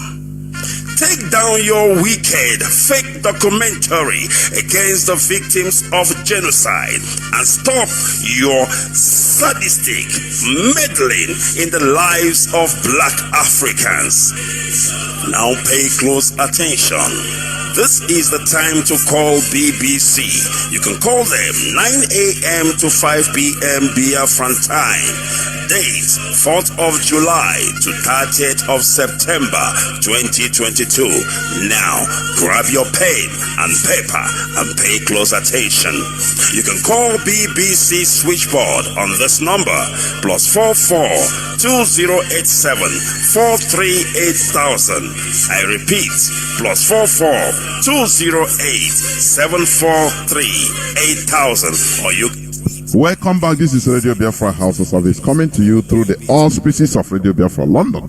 My name remains Mazi Chinedu from Olu province of Biafra London. With me is Nwada Haider. We are here discussing on religious issues, and the topic of our today's discussion is forced religious conversions. Something that is not our system, and they force us. You think you are defending it today as if it is the same way people that are defending Islam, taking it as their way of life. They didn't understand the carnage that their ancestors suffered before they were subjugated and instituted. It gave them what they are carrying today. What they are doing in our land today, if the Fulani succeeds and subjugate all of us through their Islamic religion, put Emia in Onisha, in Aba, in Bayelsa, everywhere, use their Islamic imam to control us in the mosque. I'm telling you, in the next 100 years, our generations that time will be defending the religion. But they didn't know that this thing came through carnage. It's forced on us. That is exactly the same way our people are defending the European religion without understanding how it came to us. We need to be wise. Our lines are now open. Our direct line is +1 213 328 6224. I repeat, +1 213 328 6224. Our WhatsApp and Signal line is +61 405 142547. I repeat, +61 405 142547. I have a first caller already. Caller on WhatsApp. Can you hear me? Welcome to the program. You are the first caller. Please start by giving us your name, where you're calling from, and give us your view on this issue, please. Do not hesitate to ask questions also, please. Caller on WhatsApp, welcome to the program. Can you hear me? Yeah, Mazi, good evening. Yeah, well, welcome to the program. My name is Mazi Chinedu. I'm calling from Germany. You see my number also. I thank our Nwada, Madam Maria. Thank you very much on the work you guys are really doing. Even I pick a great point that she made, that if our people really know the potential of we humans, even we will not even one day think of even planning evil for our fellow human, because you may not know the person you are planning evil may be the source of your lifting tomorrow. If our people really know this, they will not even play. Even this, our 14 youths that were killed last week or last 2 weeks, even the whole Imo state will full. Honestly, we full with protest if our people really know about this thing. But everything, it depends. They say, God will fight, God will judge. When will God come and judge? God will not leave. We will be the one to take the fight to them, to fight, to change things. Well, we'll continue doing our best, and I believe that one day they will change. If not our leader Mazi Nnamdi, by now most of us will be answering Mohammed or Abdulaziz. And Mazi Jonathan, I want to deviate a little bit. It's about Mazi Carlo Ntakalo. Mazi Nnamdi Kanu. Leave it for another day, please. We don't worry. As from tomorrow, you can talk about it. But please, because when you talk about it now, another person will come and please, let us focus on what we are taking. Yesterday, I talked about it, or day before yesterday. So please, let us not hijack this now. Please. Okay, Mazi. Thank you. Okay, Mazi. Nobody is hijacking it. Okay, Mazi. Thank you very much, and continue your good work. Thank you very much. Thank you, and our sister. Thank you very much. There were Mazi. Thank you. Thank you. Bye. Yeah. We must continue. How do I bring in? Calls are coming. Honestly, yes. Yeah, of course, yes. You know why I don't want deviation of this. Another day you can call and talk about it, please. If you speak about it now, another person will call and it will be the same. No person will even understand or talk about our topic today, which is also very important. We will deal with those people. Yes. Of course.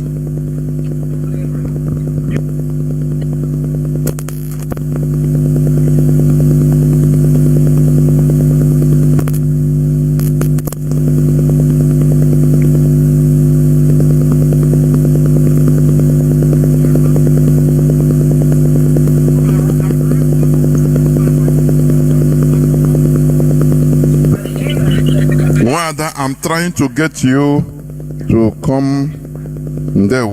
I'm trying to, even your voice, I don't know. Wait, I don't know. Nwada, please, can you come back and come in again? So that, yeah, okay. Caller on WhatsApp, sorry, not WhatsApp. Caller on Signal. Welcome to the program. Can you hear me? Yes, I can hear you, Mazi, Jonathan. Good evening from here. There, well, welcome to the program. Can you hear me? The whole world is hearing you. Thank you very much. Mazi, thank you very much for your good work. It's only those that don't have sense of reasoning that will not understand what you are saying. Mazi, there was a day I asked one question in church, because me, I'm a Catholic. So, and I know these things like how to pray rosary, and you know, Catholic believe that if you have not been confirmed, you are not a full member of Catholic Church. You are not a confirmed. Like if you are baptized and you are not being confirmed, you are not a full member. So one day I asked one question when we are in class, during the class of confirmation class. The question I asked that day is about Jesus Christ. Before I ask the question, I go to the Bible, I open the Bible, I ask them, you people said God is the same yesterday, the same today, the same tomorrow, and the same forever. They said yes. I said okay. In the book of Exodus chapter 20 from 1 to 5, said, thou shalt not please, bow. you have to be fast. Many people are calling. Calls are pouring in. Please, okay. Go on. Be fast, please. Okay, Mazi, let me make it fast. So I read the Bible from 1 to 5, where it says, thou shalt not bow under God, thou shalt not serve under God. So then I ask them, what happened now? Does it mean that God have changed? That we now have the image of Jesus Christ, the image of Holy Mary, and the Blessed Sacrament, that they even obey more than every other thing? Do you know what they said? They said I should wait, that they cannot answer this question now, that if they were to answer it, there is no time, that it will take a much of time, that I should wait after the program.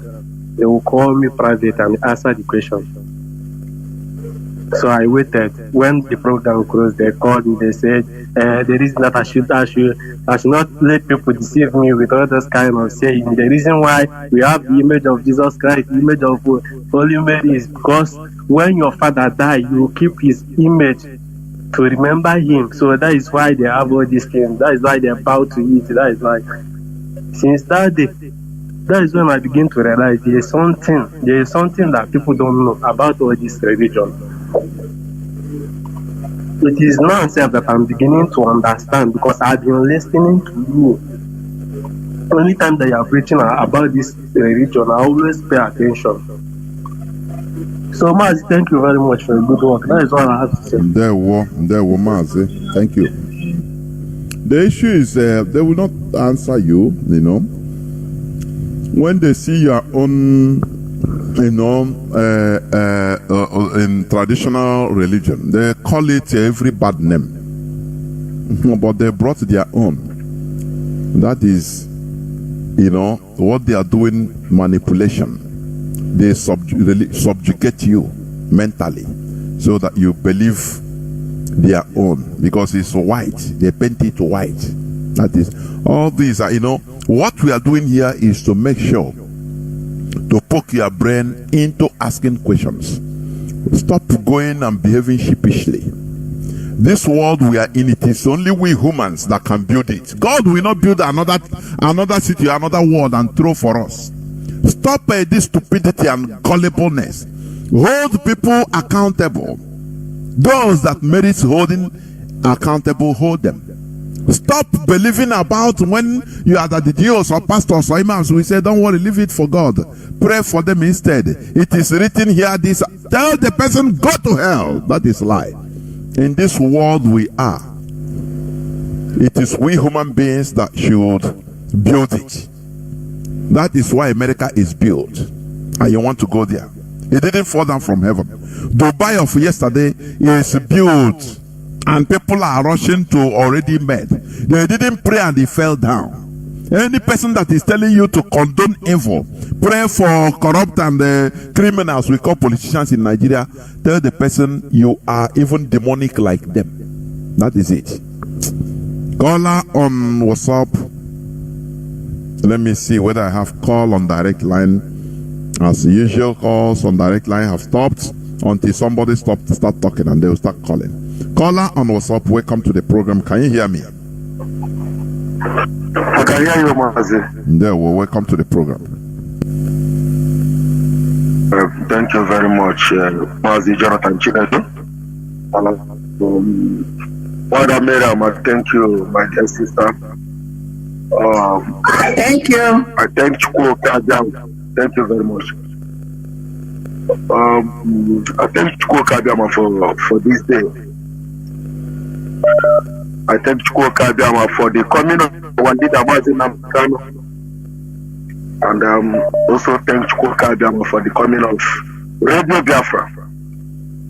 Because that's Radio Biafra and people like you, people I don't know, we forbid in the darkness. This white man religion that white people bring to us is an abomination to us. This white man religion has destroyed many brains of our people. Our people are not reasoning as a human being anymore. And the worst part of it is that this white man religion has never bring any good to us, because this Christianity and the white people education, their government are working together. They are the same, no difference. As they use their government to divide our people, make divide and rule. That is how they use that very religion. Very division in Christianity. The Catholic cannot marry a deeper life. A deeper life cannot marry an Anglican. An Anglican cannot marry a grace of God. And if you come into a family that you have a different denominational, that is how fight will be going on in that very family. But all of them believe that they are going to heaven that is not in existence. That is a dissension. What I don't have more to say, because you people have said it all.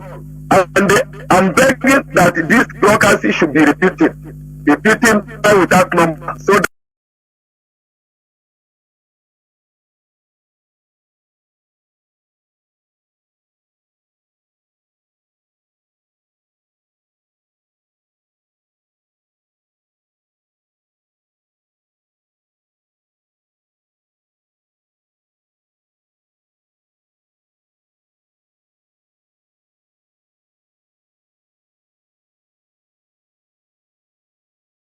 of which was in demon, I will read, because you get knowledge from everywhere. So let us what is done is done. What we are telling our people, what we are doing here is to make sure, because really it's when Biafra comes that we can provide a very viable alternative. Like before, when our leader was preaching this, people were soliciting for Church of Biafra. direct everywhere for indigenous people of Biafra everywhere around the world. When our nation is restored, now there will be freedom of worship, but it will be based on a common value. You understand? Common value. And that time, with the power of government, things will be righted. So, telling people, what I tell people is, if you are going to churches, please go with your brain. If we are going to churches, we don't go with our brains. We remove our brains and keep it. We reach there, they pump everything, another brain into us, and we carry it. That is why couples, they don't have even trust to tell themselves secrets first. Or for wife, we go and tell the Daddy Gio first. Before anything, before telling the husband. Husband, the same thing. So this is mental slavery. We should go with our brain. Therefore, anything you read, after all, you can read different things. It doesn't mean you learn, you absorb knowledge from everything, even every book, I'm telling you. So that is what I want to say. Mazi, please go on and round up. Yeah. Okay. But Mazi, what I'm saying is that it's not the way that you understand it, it's the way that these people understand it. You can use your brain and reading it and understand something.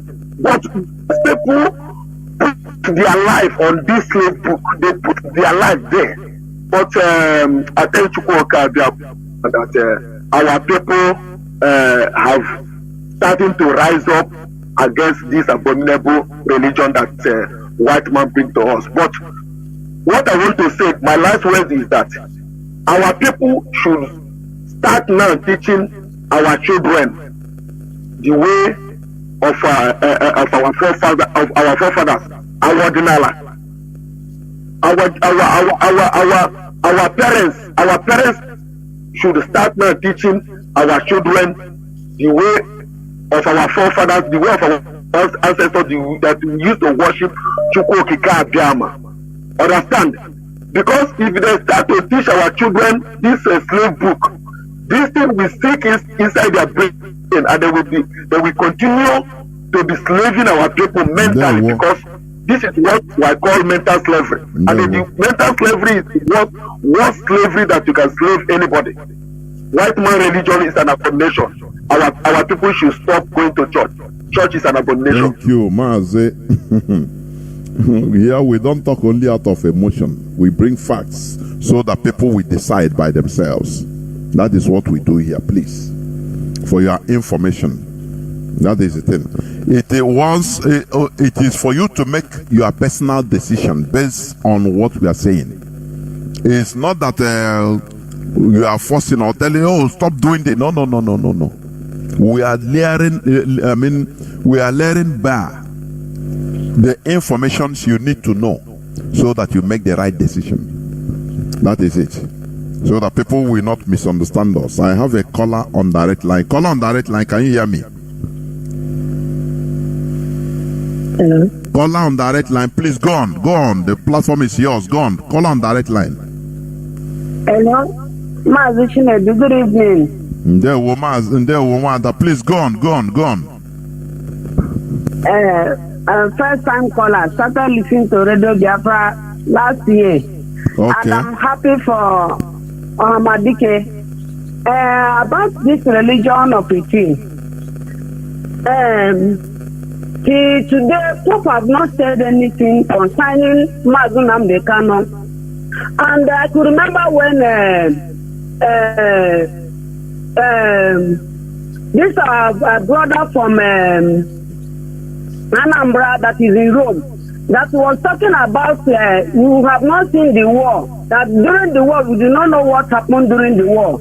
You have not said anything about concerning our Mazunam de Canon. Till now we have not said anything concerning Mazunam de Canon, but he was telling us about what happened in the war. Now about this religion of 18. I could remember I was a member of a Catholic church, and I've been going to church right from when I was born. Till up 8, I'm Catholic, but now Mazi Nnamdi Kanu told us that when you go to church where they ask you to pray for Nigeria, you must not go there. And the Christian religion is a scam.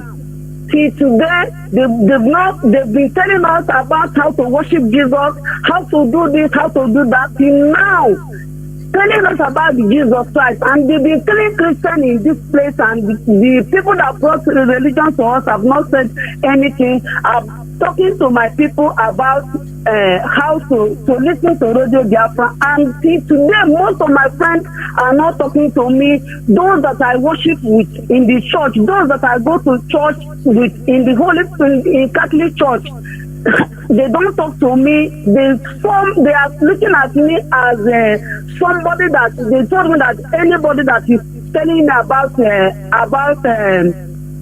Biafra, that person is deceiving me. That has to come back to Jesus Christ. That is only Jesus that can save us. That is the damage this thing has done to us. Cannot save our family. It's only Jesus that can save us, and it's only Jesus that is the only true way to heaven.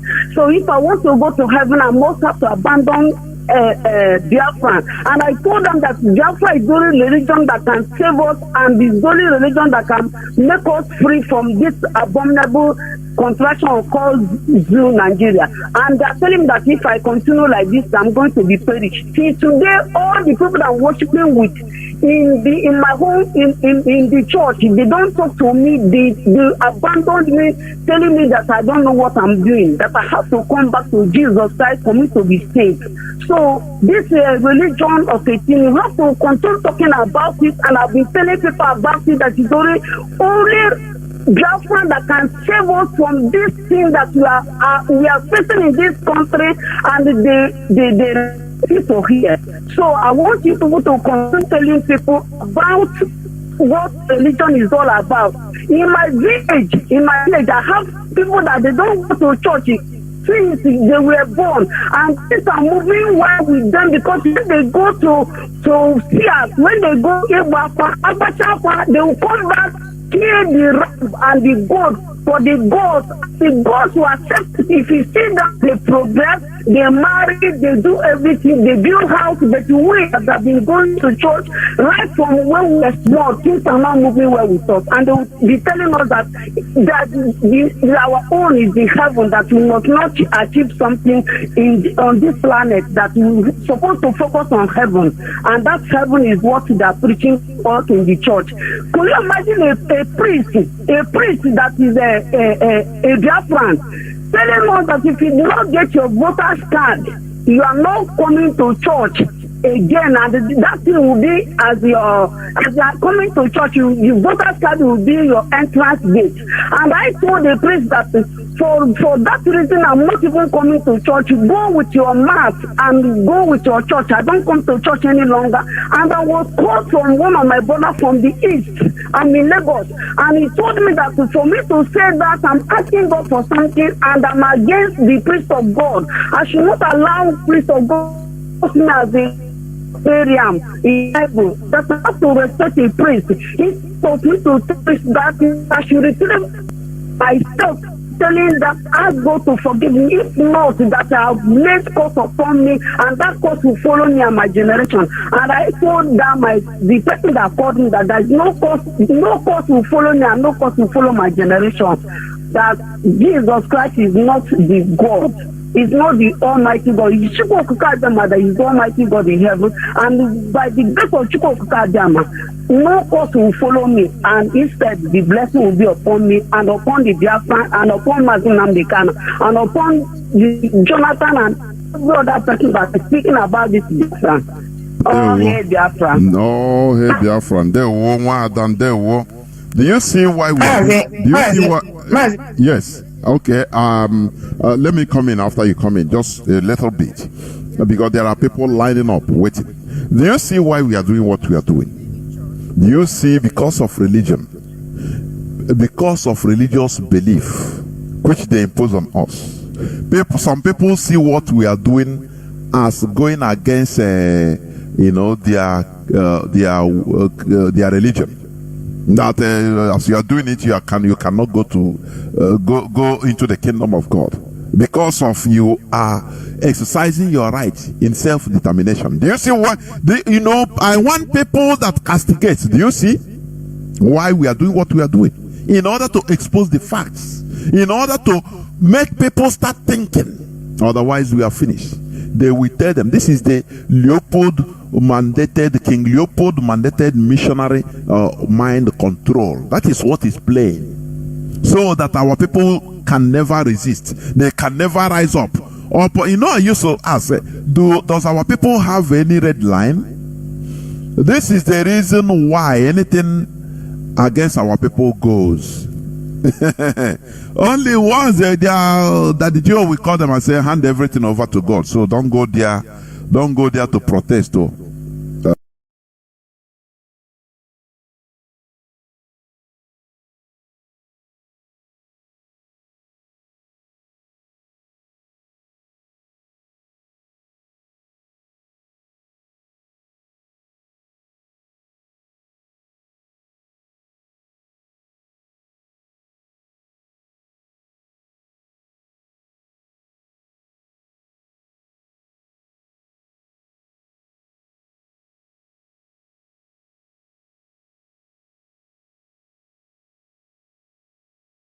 I wanted to encourage that my sister to, hopefully she's listening, to let her know that she's entitled to worship wherever or not to worship. It has nothing to do with the blessing of God in her life.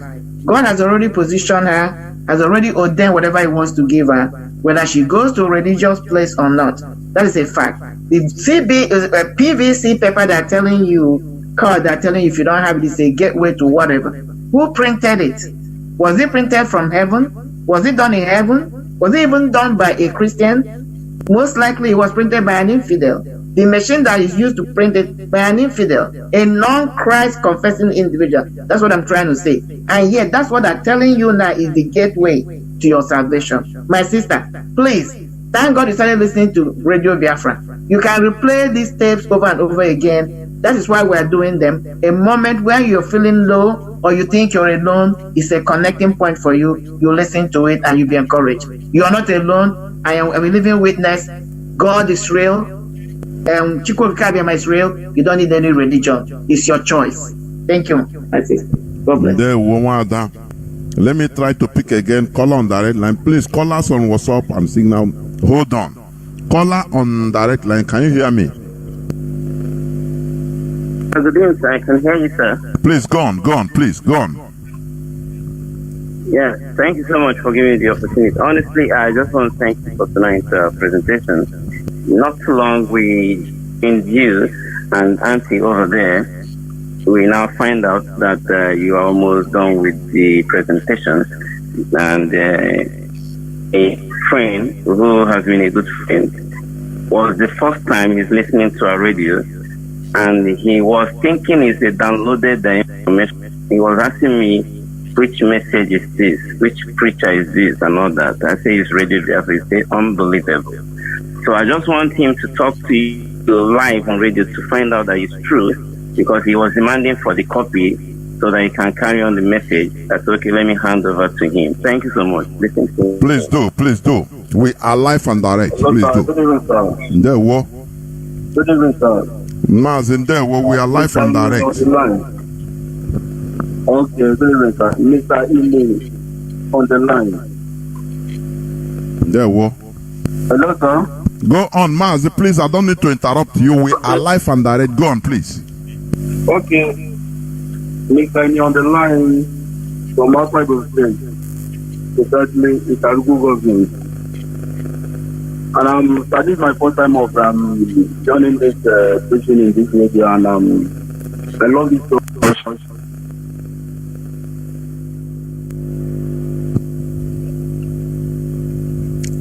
The line has cut. Most probably it is their 8th time. I believe so. Caller on signal. Can you hear me? Caller on signal. Welcome to the program.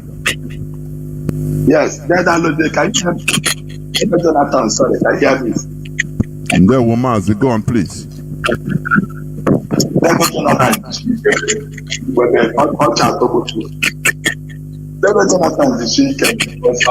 Mazi, there is a noise, I don't know, a radio or app that is on. Is repeating at the background, please. My radio is not on. And the Are you using earphone? Are you using earphone? Yes, I'm using earphone. Remove it, please. That is the cause. Remove it. Okay, sir.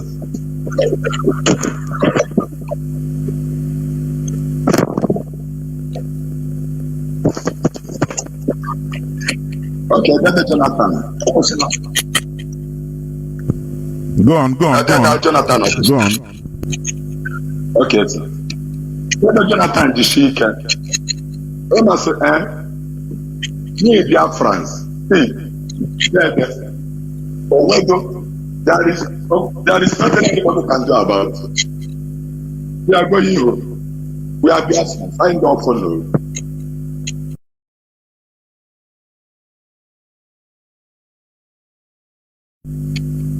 Biafrans, what is our problem? That is the Christianity, who's Jesus Christ, is to go to Arabia. And the Muslim choose Muhammad to say Allah, which is Chukwu Kikada. And it is Chukwu Kikada that owns this world. No other person. Son, he has the moon, the stars. Even we human beings. What is our problem? Is it because we are a father? That is why our father's land will become to foreigners. Our own Savior, as Jesus came over 2,000 years ago, to save those generations. This generation is the generation of Jesus Christ. And our lead is here to save us, so that we have a better life. All of us are suffering. We have father, we have bishop, we have pastors, we have. Then Jonathan, I'm making study Acts chapter 2. But what Bible of the book? Acts chapter 2, the coming of the Holy Spirit. Then Jonathan, when you guys study, it's very fast important. When the Holy Spirit entered, everybody we are hearing their own language. Today, then they watch all this pastor. What is the meaning of Santankayi for here? A language that you that is speaking it, you can't even understand. Then it is Chukwu Kikada, but the God that gave you eyes will understand what he has. Then you see how all this person, when we call them coward, they are arrogant, and they're not the one that is allowing this Fulani to come and kill us and take our land. And then the Jonathan, they're gonna like my this is quick and all okay now. Let me call them Nwada. You see, this is not going to be there. I wouldn't say, well, can you be like Christ? None of the can have said it. You as a pastor, you as a bishop, you as a father, can you be like Christ? Jesus Christ, that's it, no? Who is the mother of Jesus Christ? You said Virgin Mary. Which person is his mother? You yourself as a pastor, which person is your mother? It's the mother of Jesus Christ. Is it more than your own mother? By the way, then the Jonathan, that's how they show, and then we change your back. I said, I demonstrate what I did. Like the Jonathan question, Mommy Nwada, everybody when I kill them. Mommy Nwada, why? And look at the seven why you grow after I went on to what I eat. And so, because the lies, I know it's but then the Jonathan, let it be a direct one into the world. United Nations, 6 months, that is their business. Any day, Fulani release our leader for us. I will send a scratch on the bottom of that. That is when our own madness will start. This world, everybody will perish. Not everybody respect himself and live in their own land. And this is our land, and that we are mentioned. That is just all that is other than almost American as America. Then Jonathan, so you find out like I know more questions in the home. As one of a parent who go with this book and Anguria. Come to China Temple, and what they also. Mazi, come to Kenegi, Zoom away now. Every time on radio. Kokenere Biafrans, okay, him and Biko, because I am at loss sometimes. Can you queen in our water? As one more go to the beach, go to Adam. That's joy. I'm a big. Iya mere obi gams. Uche ya ọ ga-aga ala ji mebi ga jukwa. Oya ga-abịa tasụwa. Then just azụ ma wa melta onwe ji aka. Se obi a ele ya mede. Ọkọ ya ji ga dị na agbalịkalịka. Alo dị tụkọ ka na nwe. Ebe ọtọ ọrị sọkịta dị na gịsarị sọkịta ọwụ ekwensu. Ọrị sọkịta na mgbe esu ka na the gods of the land. Na alụ ma wa na child that. Awere ka ndị chọọchị dị chere na alụ ma wọrụ mma. Onye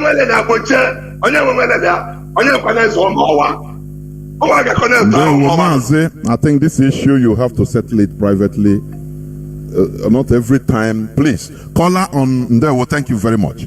Caller on WhatsApp, welcome to the program. Yeah, Mazi Jonathan. Prophet is a defender. So, good evening, Biafra.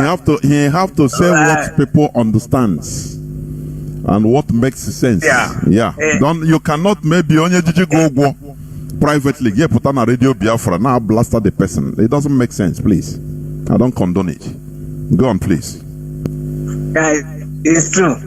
But Jonathan, I like the program you present this night.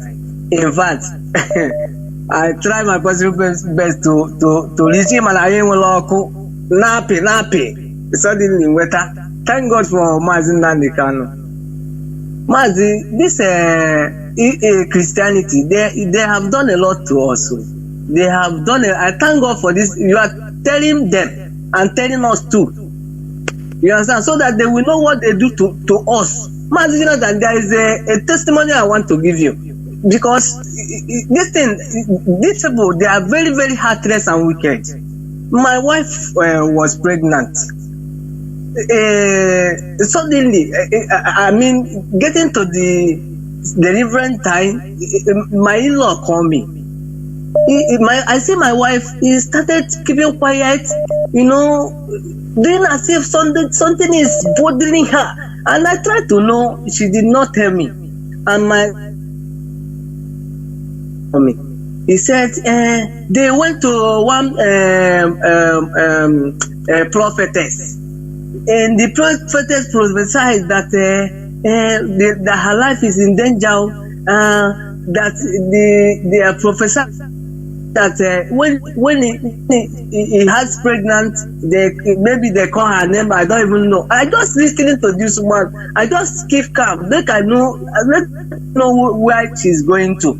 So he said, although they said it's from liver, it's from water. I say, Mommy, what are you saying? He said it's true that her life is in danger. That they said if he born 1, born 2, born 3, getting to 4, that she will die.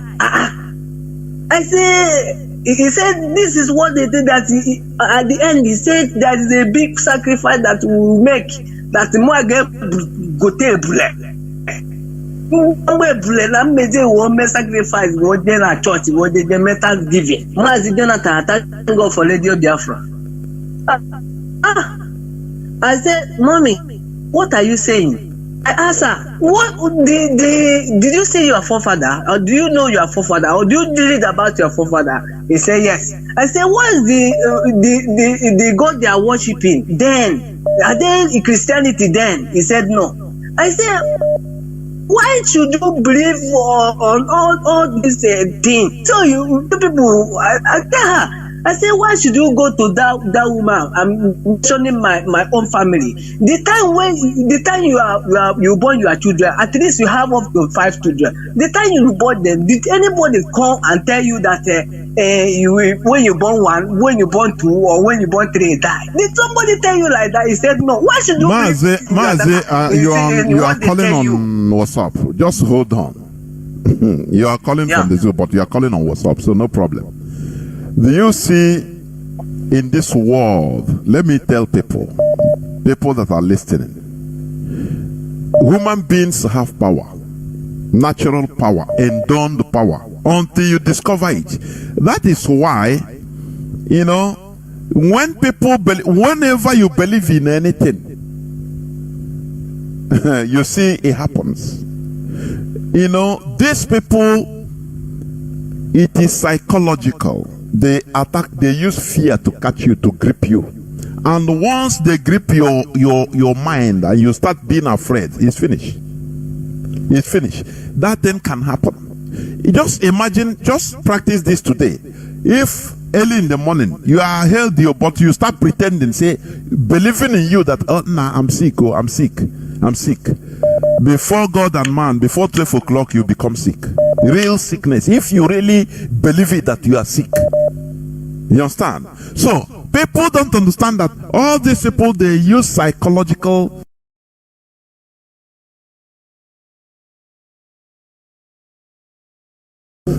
thing. You know, there is no way you can go to any of the that you just and you will not see anything.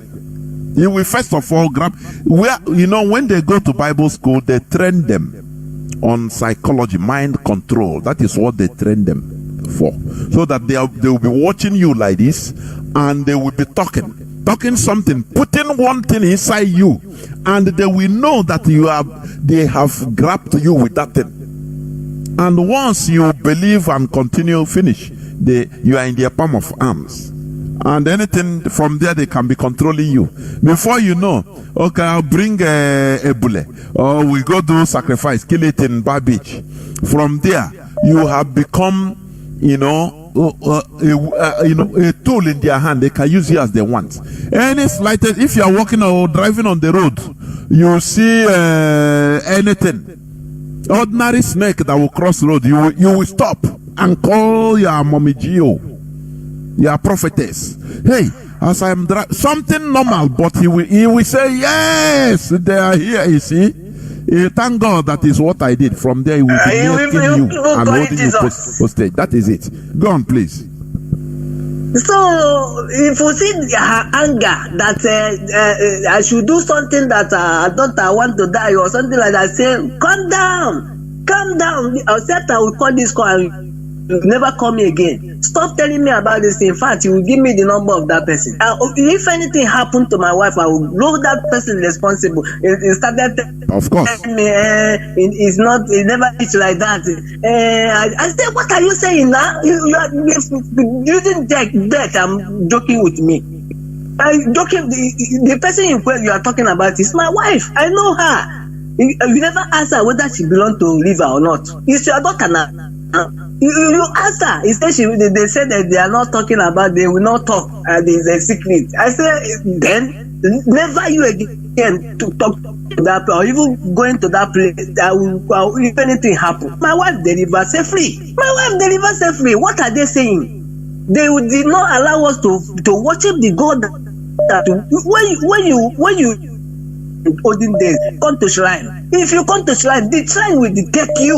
It will detect you. Is it not the God that they make sacrifice? They consult God. It will detect the person that do that bad thing. Which God pass up? This one they will tell you have faith tomorrow.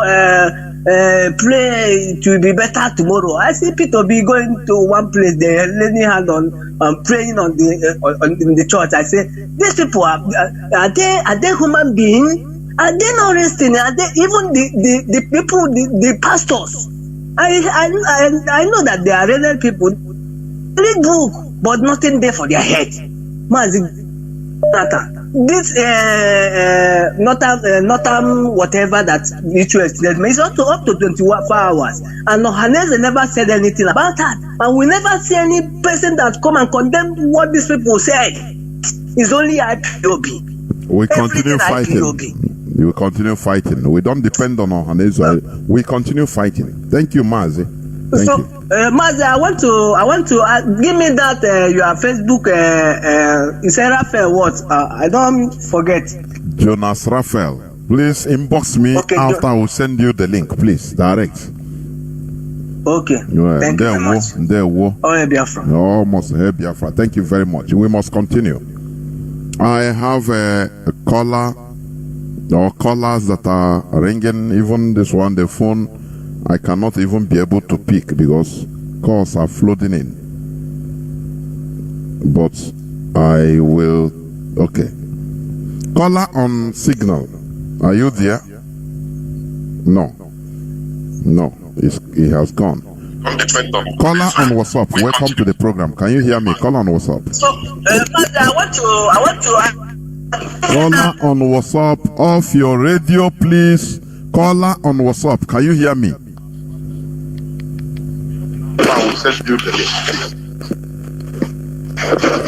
Do you see? Caller on WhatsApp for the last time.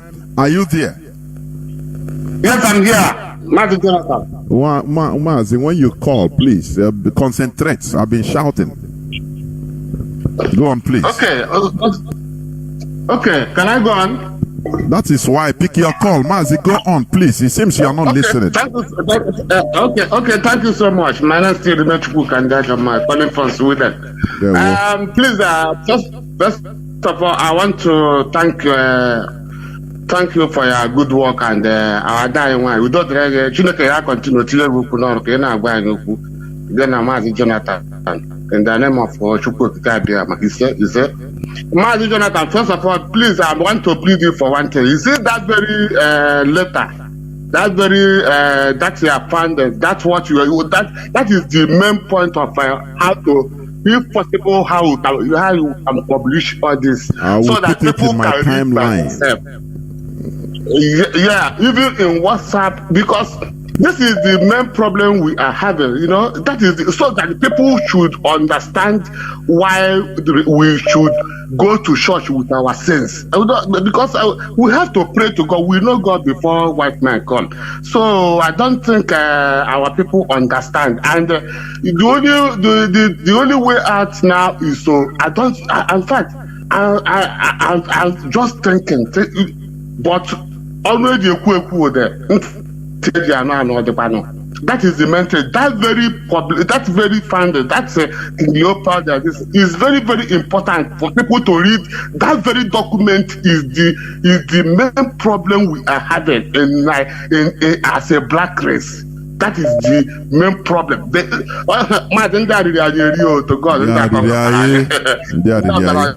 So, hey, okay, I rest my case. Thank you. That is it. What we are doing is damage control, but once upon a time begins a story. That is the reality. So, after all, you see Roman Empire that was there for thousands of years, hundreds of years, if not thousands of years, but have been in power controlling the world. Eventually, people started understanding their secrets, and they started falling piece by piece. Today, they are only relegated to how many, whether up to 5 kilometers or 10 kilometers square, the Vatican, the Holy See. That is how the world is. So, as we are opening our brains, our eyes to understand the antics of our subjugators, our slave masters, our colonizers, now we have to start rising. And it is working, honestly. Caller on signal. You will be the second to the last caller. Caller on signal. Welcome to the program. Can you hear me? I hear you, Mazi Jonathan Chinedu. Hair Biafra. Almost Hair Biafra. There we go. POB One Family. My name is Kisilos Nipo. I'm calling from Morocco. My brother and my sisters, thank you people, including our leader. My brother, religion is a disease. In my own opinion, and majority, pure disease. And that my brother now is crying about people. These people, they come. The colonization, the first of all, come with missionary. Now we are not aware, even when they born Jesus, even the time they kill him. I'm telling you, even the time he go to heaven. Brother, these people, they are already from, they are far from where they are teaching. And they are living. What did they do? They hand them over those stupid, like a damn guy now you are calling up after the organization, they hand them over the power. Now we can see that even in that in a Muslim way, when you argue with them, they will tell you that Bilal is a black man. So you realize that Bilal now they call it was called a false Allah and shouted in the Mecca side, Arabia. That man is a pure slave. You see? So upon the maltreating, this is how this rolls. Today, here I am. There is a lot of Islamic scholars studied all the way from Nigeria to here in 31. God made. Now, I asked one of them because they are discussing with one the northern Moroccan. Now, when they arrived there, they call, this is your brother, this is this. I said, now my brother, have you seen what you have been dragging yourself to pit in Nigeria? Now we see you as a black man. He said, he did not, because now and he's a Muslim. He's a Muslim like him. He's a Muslim, my dear brother. Even him is the one that confessed from me, honestly. He said when he reads the Quran in his hand, he wants to shake the Imam, tell him he should get up here. I said, man, that is it. But you are in your black country, you are carrying it overhead. I said, these people ready to hug and greet a Spanish white man and throw you out into pit with your Quran. He said, well, I'm seeing it. He said, yes, that is it. This is where you are following. I'm not dislodging anybody to follow. That's your own. But, first is your color. Yeah, you are for a human being. We have already met before these people, including the name they answered. Some of them are attached to their own traditional name. Oh, hey, Biafra. God bless you. Almost hey, Biafra. That is it. For people that maybe could not, let me explain what this our brother said. You know, he lives in Morocco. It's an Arabic country, Muslim country. He said people that come, Muslims that come from Nigeria. He himself is not a Muslim. You know that. Now, they left him, his fellow Moroccan Muslims. After everything, they carry him. They say, oh, there is your brother, a black person like you here. They didn't carry him, to welcome him and say, oh, he's our Muslim brother. No, now they put him to the person that back in Africa, he's ready, that person is ready to kill this our brother for Islam. But his eye opened. Our brother told him, say, look, do you see it? That is, this thing now is a religion you are dying to secure. Oh, Arab, oh, Islam. But here now, they refuse you. They see you as a black man. Do you see it? Now they take you to me, your black brother. But back in Africa, you can kill me because of this religion. He said, talk to the man. The man said, you are not telling. My whole, philosophy of this religion have just changed with the episode of what happened. That is it. It's just like what is happening to us. We are sending money to, contributing money every Sunday, sending to Pope in Rome, to Canterbury in UK. They are killing us. None of them are doing anything. None. They kept quiet. But every Sunday you go and send money. Is it not stupid? They look at you as very gullible and stupid set of people. That is the reality. That is the reality. It is only us that can save ourselves from both mental and physical slavery. No other person. Forget about the foreign imposed religion. It is we that has the same, value. Our traditional way of life, our traditional religion, that is what binds us together. Forget about those people as I answered Jonathan, because of the Christianity. They can't do nothing more than your own brother. They can't do it for you and nothing. Only maybe if they are slaughtering us now in a war, they will come. Hey, Reverend Father, he brought Gary Gabon. He bring Okporoko to help us. But the thing they should do should start now. They are doing nothing. It tells you all you need to do to know. I have a caller on WhatsApp. He will be the last caller. Caller on WhatsApp, welcome to the program. Please, you are the last caller. Go on, please. Mazi, good evening from here. Mazi Jonathan. Yeah, Mazi. I salute you. I salute my sister, our sister, Nwada, Maria Haider. Nwada, I would still like to know your Biafra name or Igbo name because, you know, but however, I do abide on whatever you said here, Mazi Jonathan. You people are really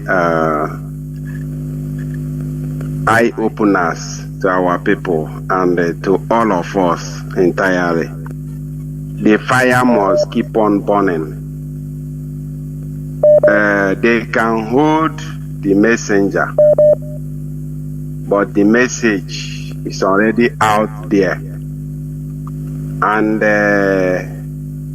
if the Fulanis are still fighting from since 1904 till date, till this, as we are speaking, almost some minutes to 12 and 2022, and we are in 30th of July, they are still fighting to accomplish the dream of their ancestors.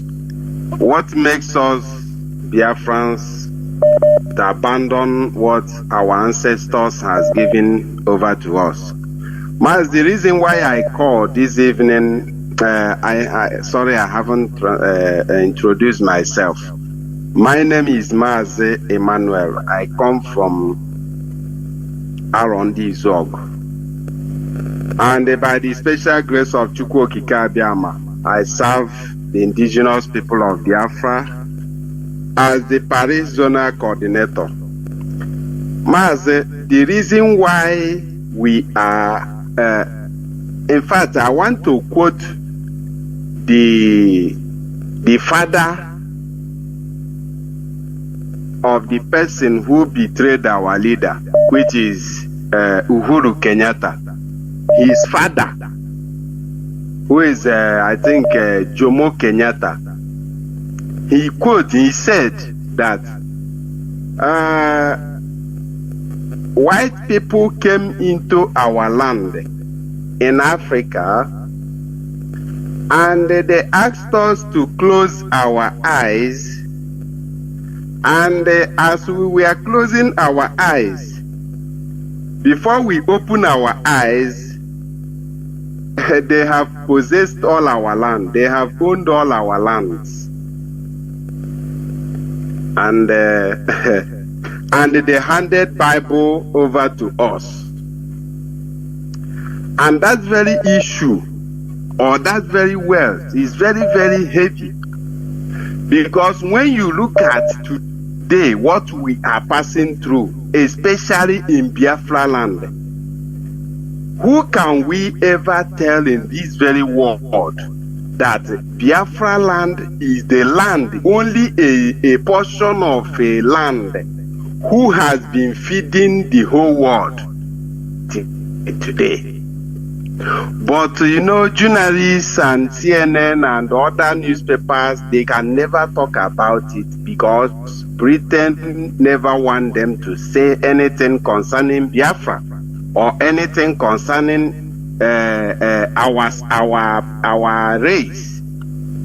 They only talk of Iran, Saudi Arabia, other countries who they use their oil to deceive other people, but not really telling the people that where they are getting all their resources are from Biafra land. The resources they are using to conquer other nations or build their military mights are coming out from Biafra land. They don't say that. Mazi, the question we should ask ourselves is this. Fulani people don't want us to relate to Israel or to relate to any other person. But them, they are free to relate to Saudi Arabia. They are free to go to their Mecca to pray. But we are not authorized to go to maybe to Jerusalem or to go any other place to pray. No, we are free to go to Rome. You can go to Rome, because they know that those people are just hypocrites. They don't know, they don't talk. If they are talking, why haven't they said anything concerning the killings of the Christians in Nigeria and in Africa in general? Are they not Christians? But you see the double standard. Mazi, are you telling me that if in Nigeria today that is Biafrans or Oduduwas are killing the Northerners, are you telling me that Saudi Arabia will keep quiet? The answer is no. Saudi Arabia and the other Muslim countries around the world can never keep quiet. But because of these people that brought Christianity to us were not originally Christians. They were convertees, like they brought it to us. That is my own understanding. These people were not originally or born Christian, because Christianity never started from Europe. It started, the person we are talking about is a Jewish man, which he originated from Israel. But these people build their own to suit their own narrative, and they start selling it to the gullible Africans. And they're backing it up with their own currency, which is money. Today is bubbling, is raining everywhere. Today we have jettisoned all our own. See where we have landed ourselves. Mazi, what you people are doing here is, it pains me that our people are very, very critical and we are stubborn. I am not exonerating myself. We are stubborn. And that stubbornness will cost us a lot. That stubbornness, we are very, very stubborn, yes, but that stubbornness will cost us a lot, and it has cost us a lot already, but it will still cost us a lot for we to learn a very big lesson. Because can you tell me that had it been that is Fulanis, they kill up to 5 million in Nigeria, can they still be part of this Nigeria? The answer is no. Is it Yorubas? Had it been they killed Yorubas the same way they killed Biafrans because of their own resources, are you telling me that Yorubas will still be part of Nigeria? The answer is no. But today, we see Biafrans, we see Igbos, we see Efik, Ejos. All of our people are still championing for Nigeria. Talking as if, are we offerings? Are we fatherless? Are we landless? Are we Fulanis are landless? Fulanis are people with countryless people. Are we countryless? Why are our people, because of the currency that white people normally fabricate in their so-called banks, are using that so-called currency that has no value, selling our ancestral lands? Why? This is a very pertinent question. And you see what I am begging, even though if heaven, I don't know whether Biafra comes or Biafra did not come, we must accomplish that thing that Ojukwu could not accomplish. What was that? you see all these saboteurs. You see these people, these traitors. Ojukwu allowed. Ojukwu allowed. Our Dim Ojukwu allowed. They never dealt with them. People who sabotaged Biafra from 1967 to 1970, they allowed them. They leave them. They allowed them, and Nigeria, the enemies, use them against us. Just today, we see a lot of people sabotaging Biafra. We see a lot of people fighting against this freedom.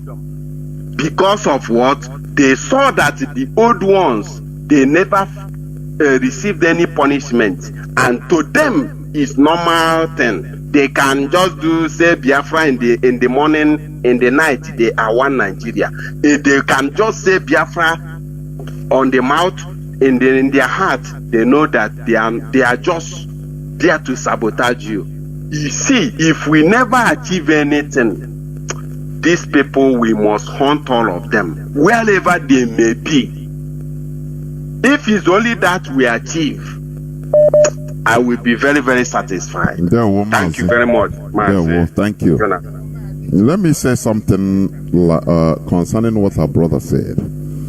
Our late Jim, the eternal hero, not that he left saboteurs, never. Far be it. People, he didn't leave them. No. The reality is that we lost the war. You understand? With the help of the saboteurs, yes, we lost the war. And there, as you lost, there is nothing much you could do. Saboteurs became imposed on us as our political leaders, our political elites. Do you understand? Didn't you see somebody that came up after the war, 80s, Sam Mbakwe? He was a hardcore Biafran, and he started doing good things, setting up industries in Imo State. He built Imo State Airport through the general contributions, which I did. That time I was going to school. I was going to school, you know. My father paid for it also. They call it Imo Airport Appeal Fund. So, but what happened? I think they put him in jail after the military takeover of they invited them. They destroyed everything subsequently. So, it is not that our eternal leader, Dim or the Gojuku, left the saboteurs. Let us say it as it is, please. It is that he was overwhelmed. We are defeated. And, you know, the conqueror, not a conqueror anyway, because they didn't conquer us. They defeated us. And they entered into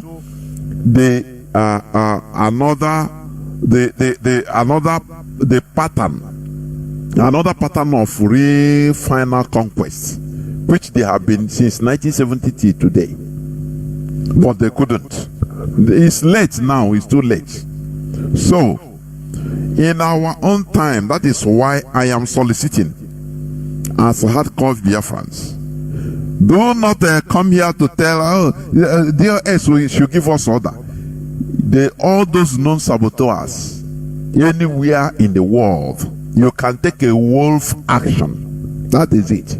That is how people sabotage will, diminish in our land. When they see that, the people that are missing in this country, in this place, one saboteur is missing. The other side, another saboteur is missing. You see people now become afraid. Our people, they say that we are powerless. We can't do nothing. Instead, too much, cannot do anything. You see people come here, Mazi Namdekano, DOS, give us order. So that which order are you waiting? Because you are weak. I give an example always. Look at Arabs, look at Muslims. They take wolf action. Wolf action. And that is why they are respected all over the world. Because if you are in one part of the world doing something against the religion, in your place, you don't know, as you are going out in another part of the world, one person will just target you and without waiting for any command. No person commands him. He's doing it, defending his religion.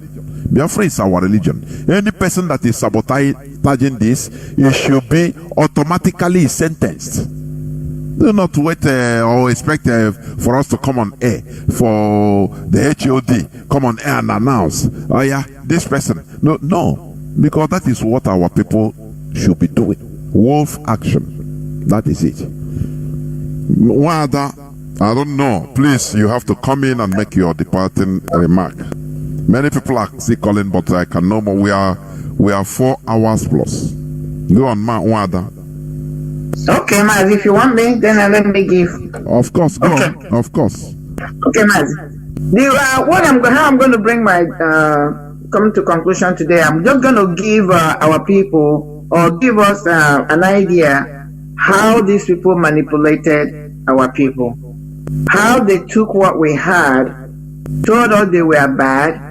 On the other hand, they brought the same thing, but in a different format and ways.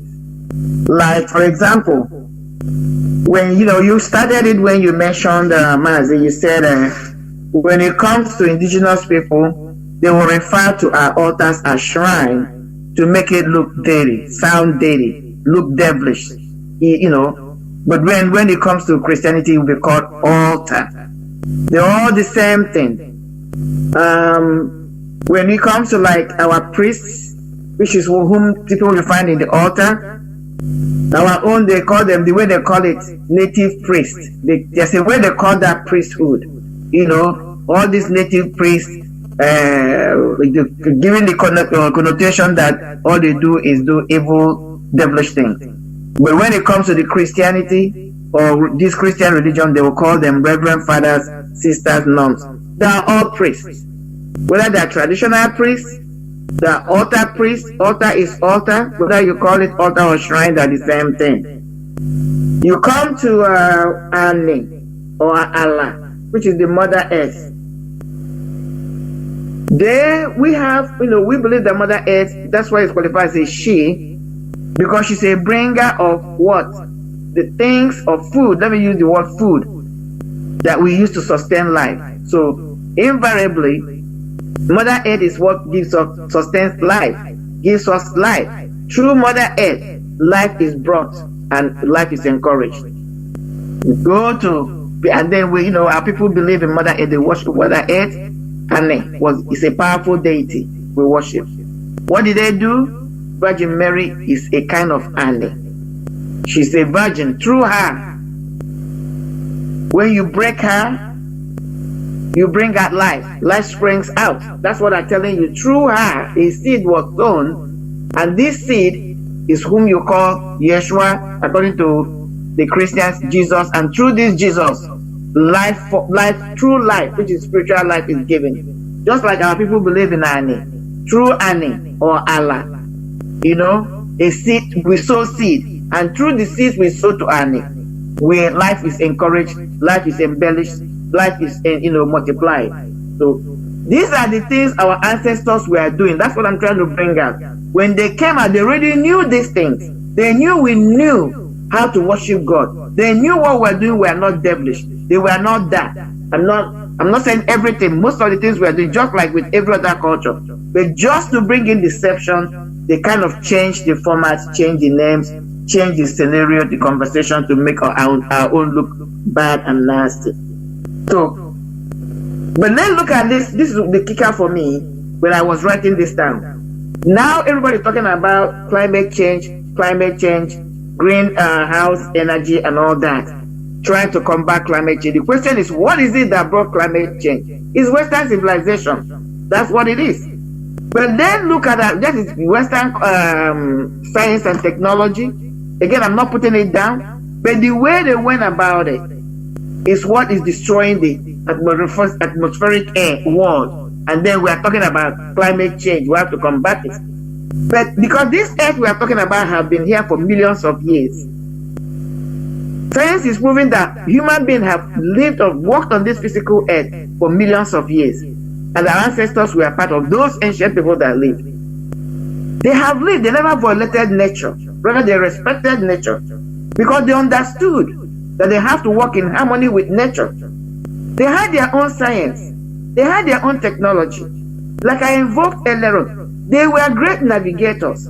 They traveled a lot, both land and sea. They were great astronomers. That's science. That's technology. Some of them, people may not believe, but I can tell you, there are very few people that can still do it. But some people, in English, you can call it telepathy or teletransportation. They can be here and they'll be able to be somewhere else. You may not see them, be able to affect things, affect change. That's a science. Unfortunately, they could not write some of these things down. They didn't write them down for us to continue. They were orally passed down. Along the way, some people, we missed the connection, which is the reason why we have to go back. Do research. Find out how were our ancestors able to live? How were they able to read nature? How were they able to predict nature? How did they get the amount of knowledge of astronomy? Even when you read the Bible, according to the Christian Bible, you read it. They said the shepherds were watching, taking care of their sheep at night. When you read the Bible, tell they were magi. Magi were magicians. These were from the east. They were not from the west. So when you talk about east, they were either far east or east. That is China, Japan, Russia, far east. These were astrologers. They were able to read nature. They were able to read the heavens, the skies, know when there was a shift. There's going to be a paradigm shift in nature. That was why, according to your story in the Bible, they were able to spot that something new, if you want to believe and follow the story of the Bible, something new has happened in nature. A great star has come that has come to change the paradigm shift of whatever was happening then for those people, which is what happened in our own case now, in the person of Mazi or Hamadike. He has come for a mission. There's a paradigm shift. That is why the world is in turmoil. Those who do not want to follow this, change that is coming in, which must come. That is why Nigeria is in trouble. This change must come. But most of us are not able to read it because we have lost our ancient technology, our ancient science, our spiritual ways, which would have enabled most of us. I know some of us are aware, are in tune to understand. Mazi understands that he's on a mission. He's been saying it. So that was our way. Our ancient people, they were able to even predict when their life was coming to a close. They will gather their families. There was no will. Nobody, a good man that lived and was spiritually developed, they didn't have to write a will. They didn't write wills. When their time was closed, they will gather their families, give instructions, and quietly cross over. That's the kind of science. You still find it in the Bible. When it was time for somebody like Joseph to die, Jacob, the Bible said, he gathered his people. Abraham did it. They rendered their blessings, rendered their curses, gave admonishment. Then they knew, they would tell them, I'm crossing over. Some people are still able to have an idea today, but many of them, very few of them. That's why we must go back to that technology. Let it evolve, research it, see what it is. We could have gone our way with, or mix it up with the Western civilization or technology. Only God knows what would have been. So that's one of the things we are missing. So when our ancestors were following their own scientific way, their own methodology of explaining and harnessing nature, they respected nature. There was no need for climate control. They knew we had natural resources, all these minerals, all these iron, all this gold, because they played with them. Look at the Tutankhamun. Look at if you are a student of Egyptology, you see the amount of wealth they had. The amount of gold, they knew they had this diamond, but they did not abuse those things. They were careful because they knew that they must have a relationship, respect between them and nature, and that which nature has given them, so that they can, this life and this earth can be sustainable to sustain their lives. So these are some of the things we are missing. I just wanted to bring it out to let us know that our ancestors were not dumb. They were not dumb. They knew better, even this. The only thing that the science of the white man is practical, is physical. you know, but it's more of illusion. I'm not condemning it. There's a place for it, but there should be a place for our own too. Because even this medicine we are talking about, if some of us can go back and do a little reading, you don't have to go deep. You will find out that this medicine we are talking about are the insertion of medicine. The herbal medicine, that is traditional medicine, and the conventional medicine were one time the same thing. They were together. Anybody that was a doctor then had the knowledge of both. Even metaphysics, some of them went into metaphysics, cosmology, and all that. It was all brought under the umbrella of medicine. Until the Western or the white man realized that with that kind of concept, you will not be making a lot of money. It goes back again, making profit. It goes back again, control. That was when they came and splitted what you call traditional medicine from conventional medicine. Because traditional medicine was geared really towards into finding the root cause of your problem and taking care of it. Conventional treatment, that's why it's called health management care. They manage the issue. They don't treat the issue. So what I'm trying to propose here, or what I'm arguing here, is this. If our ancestors were not subdued, were not marginalized, and our own way of life had continued and competed with Western civilization, would have been in a better place than where we are today. That's how I'm going to submit today, Mazi. Thank you. And thank you all for listening. Thank you, Mazi, for the opportunity. God bless. Nwada, thank you very much. We have come to the end of this program, but we shall continue it, I think, another Saturday, God's willing. What we are doing here, it is not something emotional. We poke your mindset, your brains to go into more researches. That is that is what we are doing here. That is the intention. Go into researches, make factual investigations in order to find out things by yourself. That is what we do here. And that will lead you into taking the right decisions. Because when your eyes are opened on things you didn't know before, or things that we are voluntarily made to misunderstand, because it's a voluntary something. It's a voluntary motive in order to keep you, in a shadow, pursuing shadows, in order to keep you gullible. You know, the same way the Nigerian mainstream media keeps Nigerians in darkness. The way they report news, you will see now they will paint something highly serious, like the overtaking of terrorists in Abuja. The way in other countries, normally political heads will be rolling. People should be resigning, courtesy of the way the media reports it. You understand? But when you see Chinese television discussing it, they will be laughing, and the way they will put the sentences, it will galvanize comedians to take over. They will do comedy, use it to gather comedy to make money on some issues that are highly critical and serious to the people. So what happens? Nigerians continue making fun of their lives. That is the thing. Many things are contributing. So what we are telling you is the reason why you are defending a religion that that come from outside, whereas demonizing your own. That is the motive. Another day we discuss about more about the motives, please. Therefore, it is high time we start doing the right thing, thinking the right way, because this is the awakening. What we are doing, it is historic. It's historic, honestly, because we are awakening the mindset of our people, of ourselves. Enlightenment.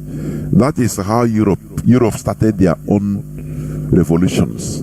After being impregnated with teachings and enlightenment. That time, no microphone, no radio, nothing.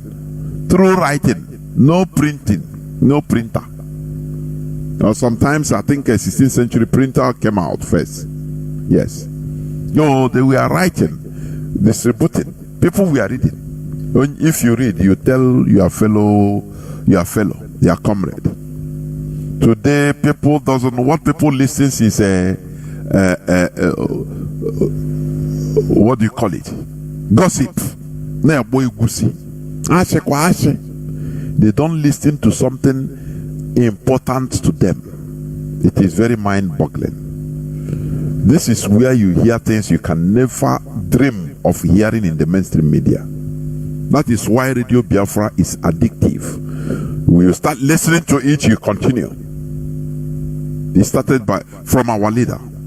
That is the standard we must continue setting. You continue, even if you don't want to listen, but no matter how we are shouting, you feel that that is the only thing we want to hear, nothing more. It doesn't matter whether we shout it or we whisper it. That is not the problem. Therefore, continue in this awakening, this enlightenment, so that you help yourself and help our people. Thank you for listening. Biafra is our religion. Biafra is where we worship. It's our ideology. We have no other identity other than Biafra. For people that think that they can hold the IPOB hostage, your ass is grass. Nothing can destroy IPOB. It doesn't matter that your personal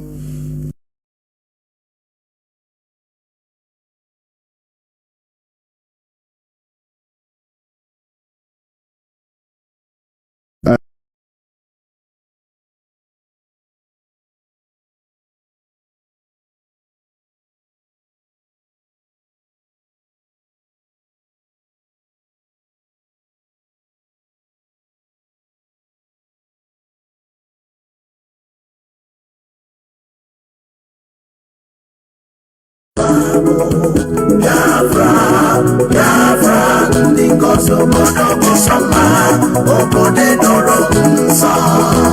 The land of the rising sun is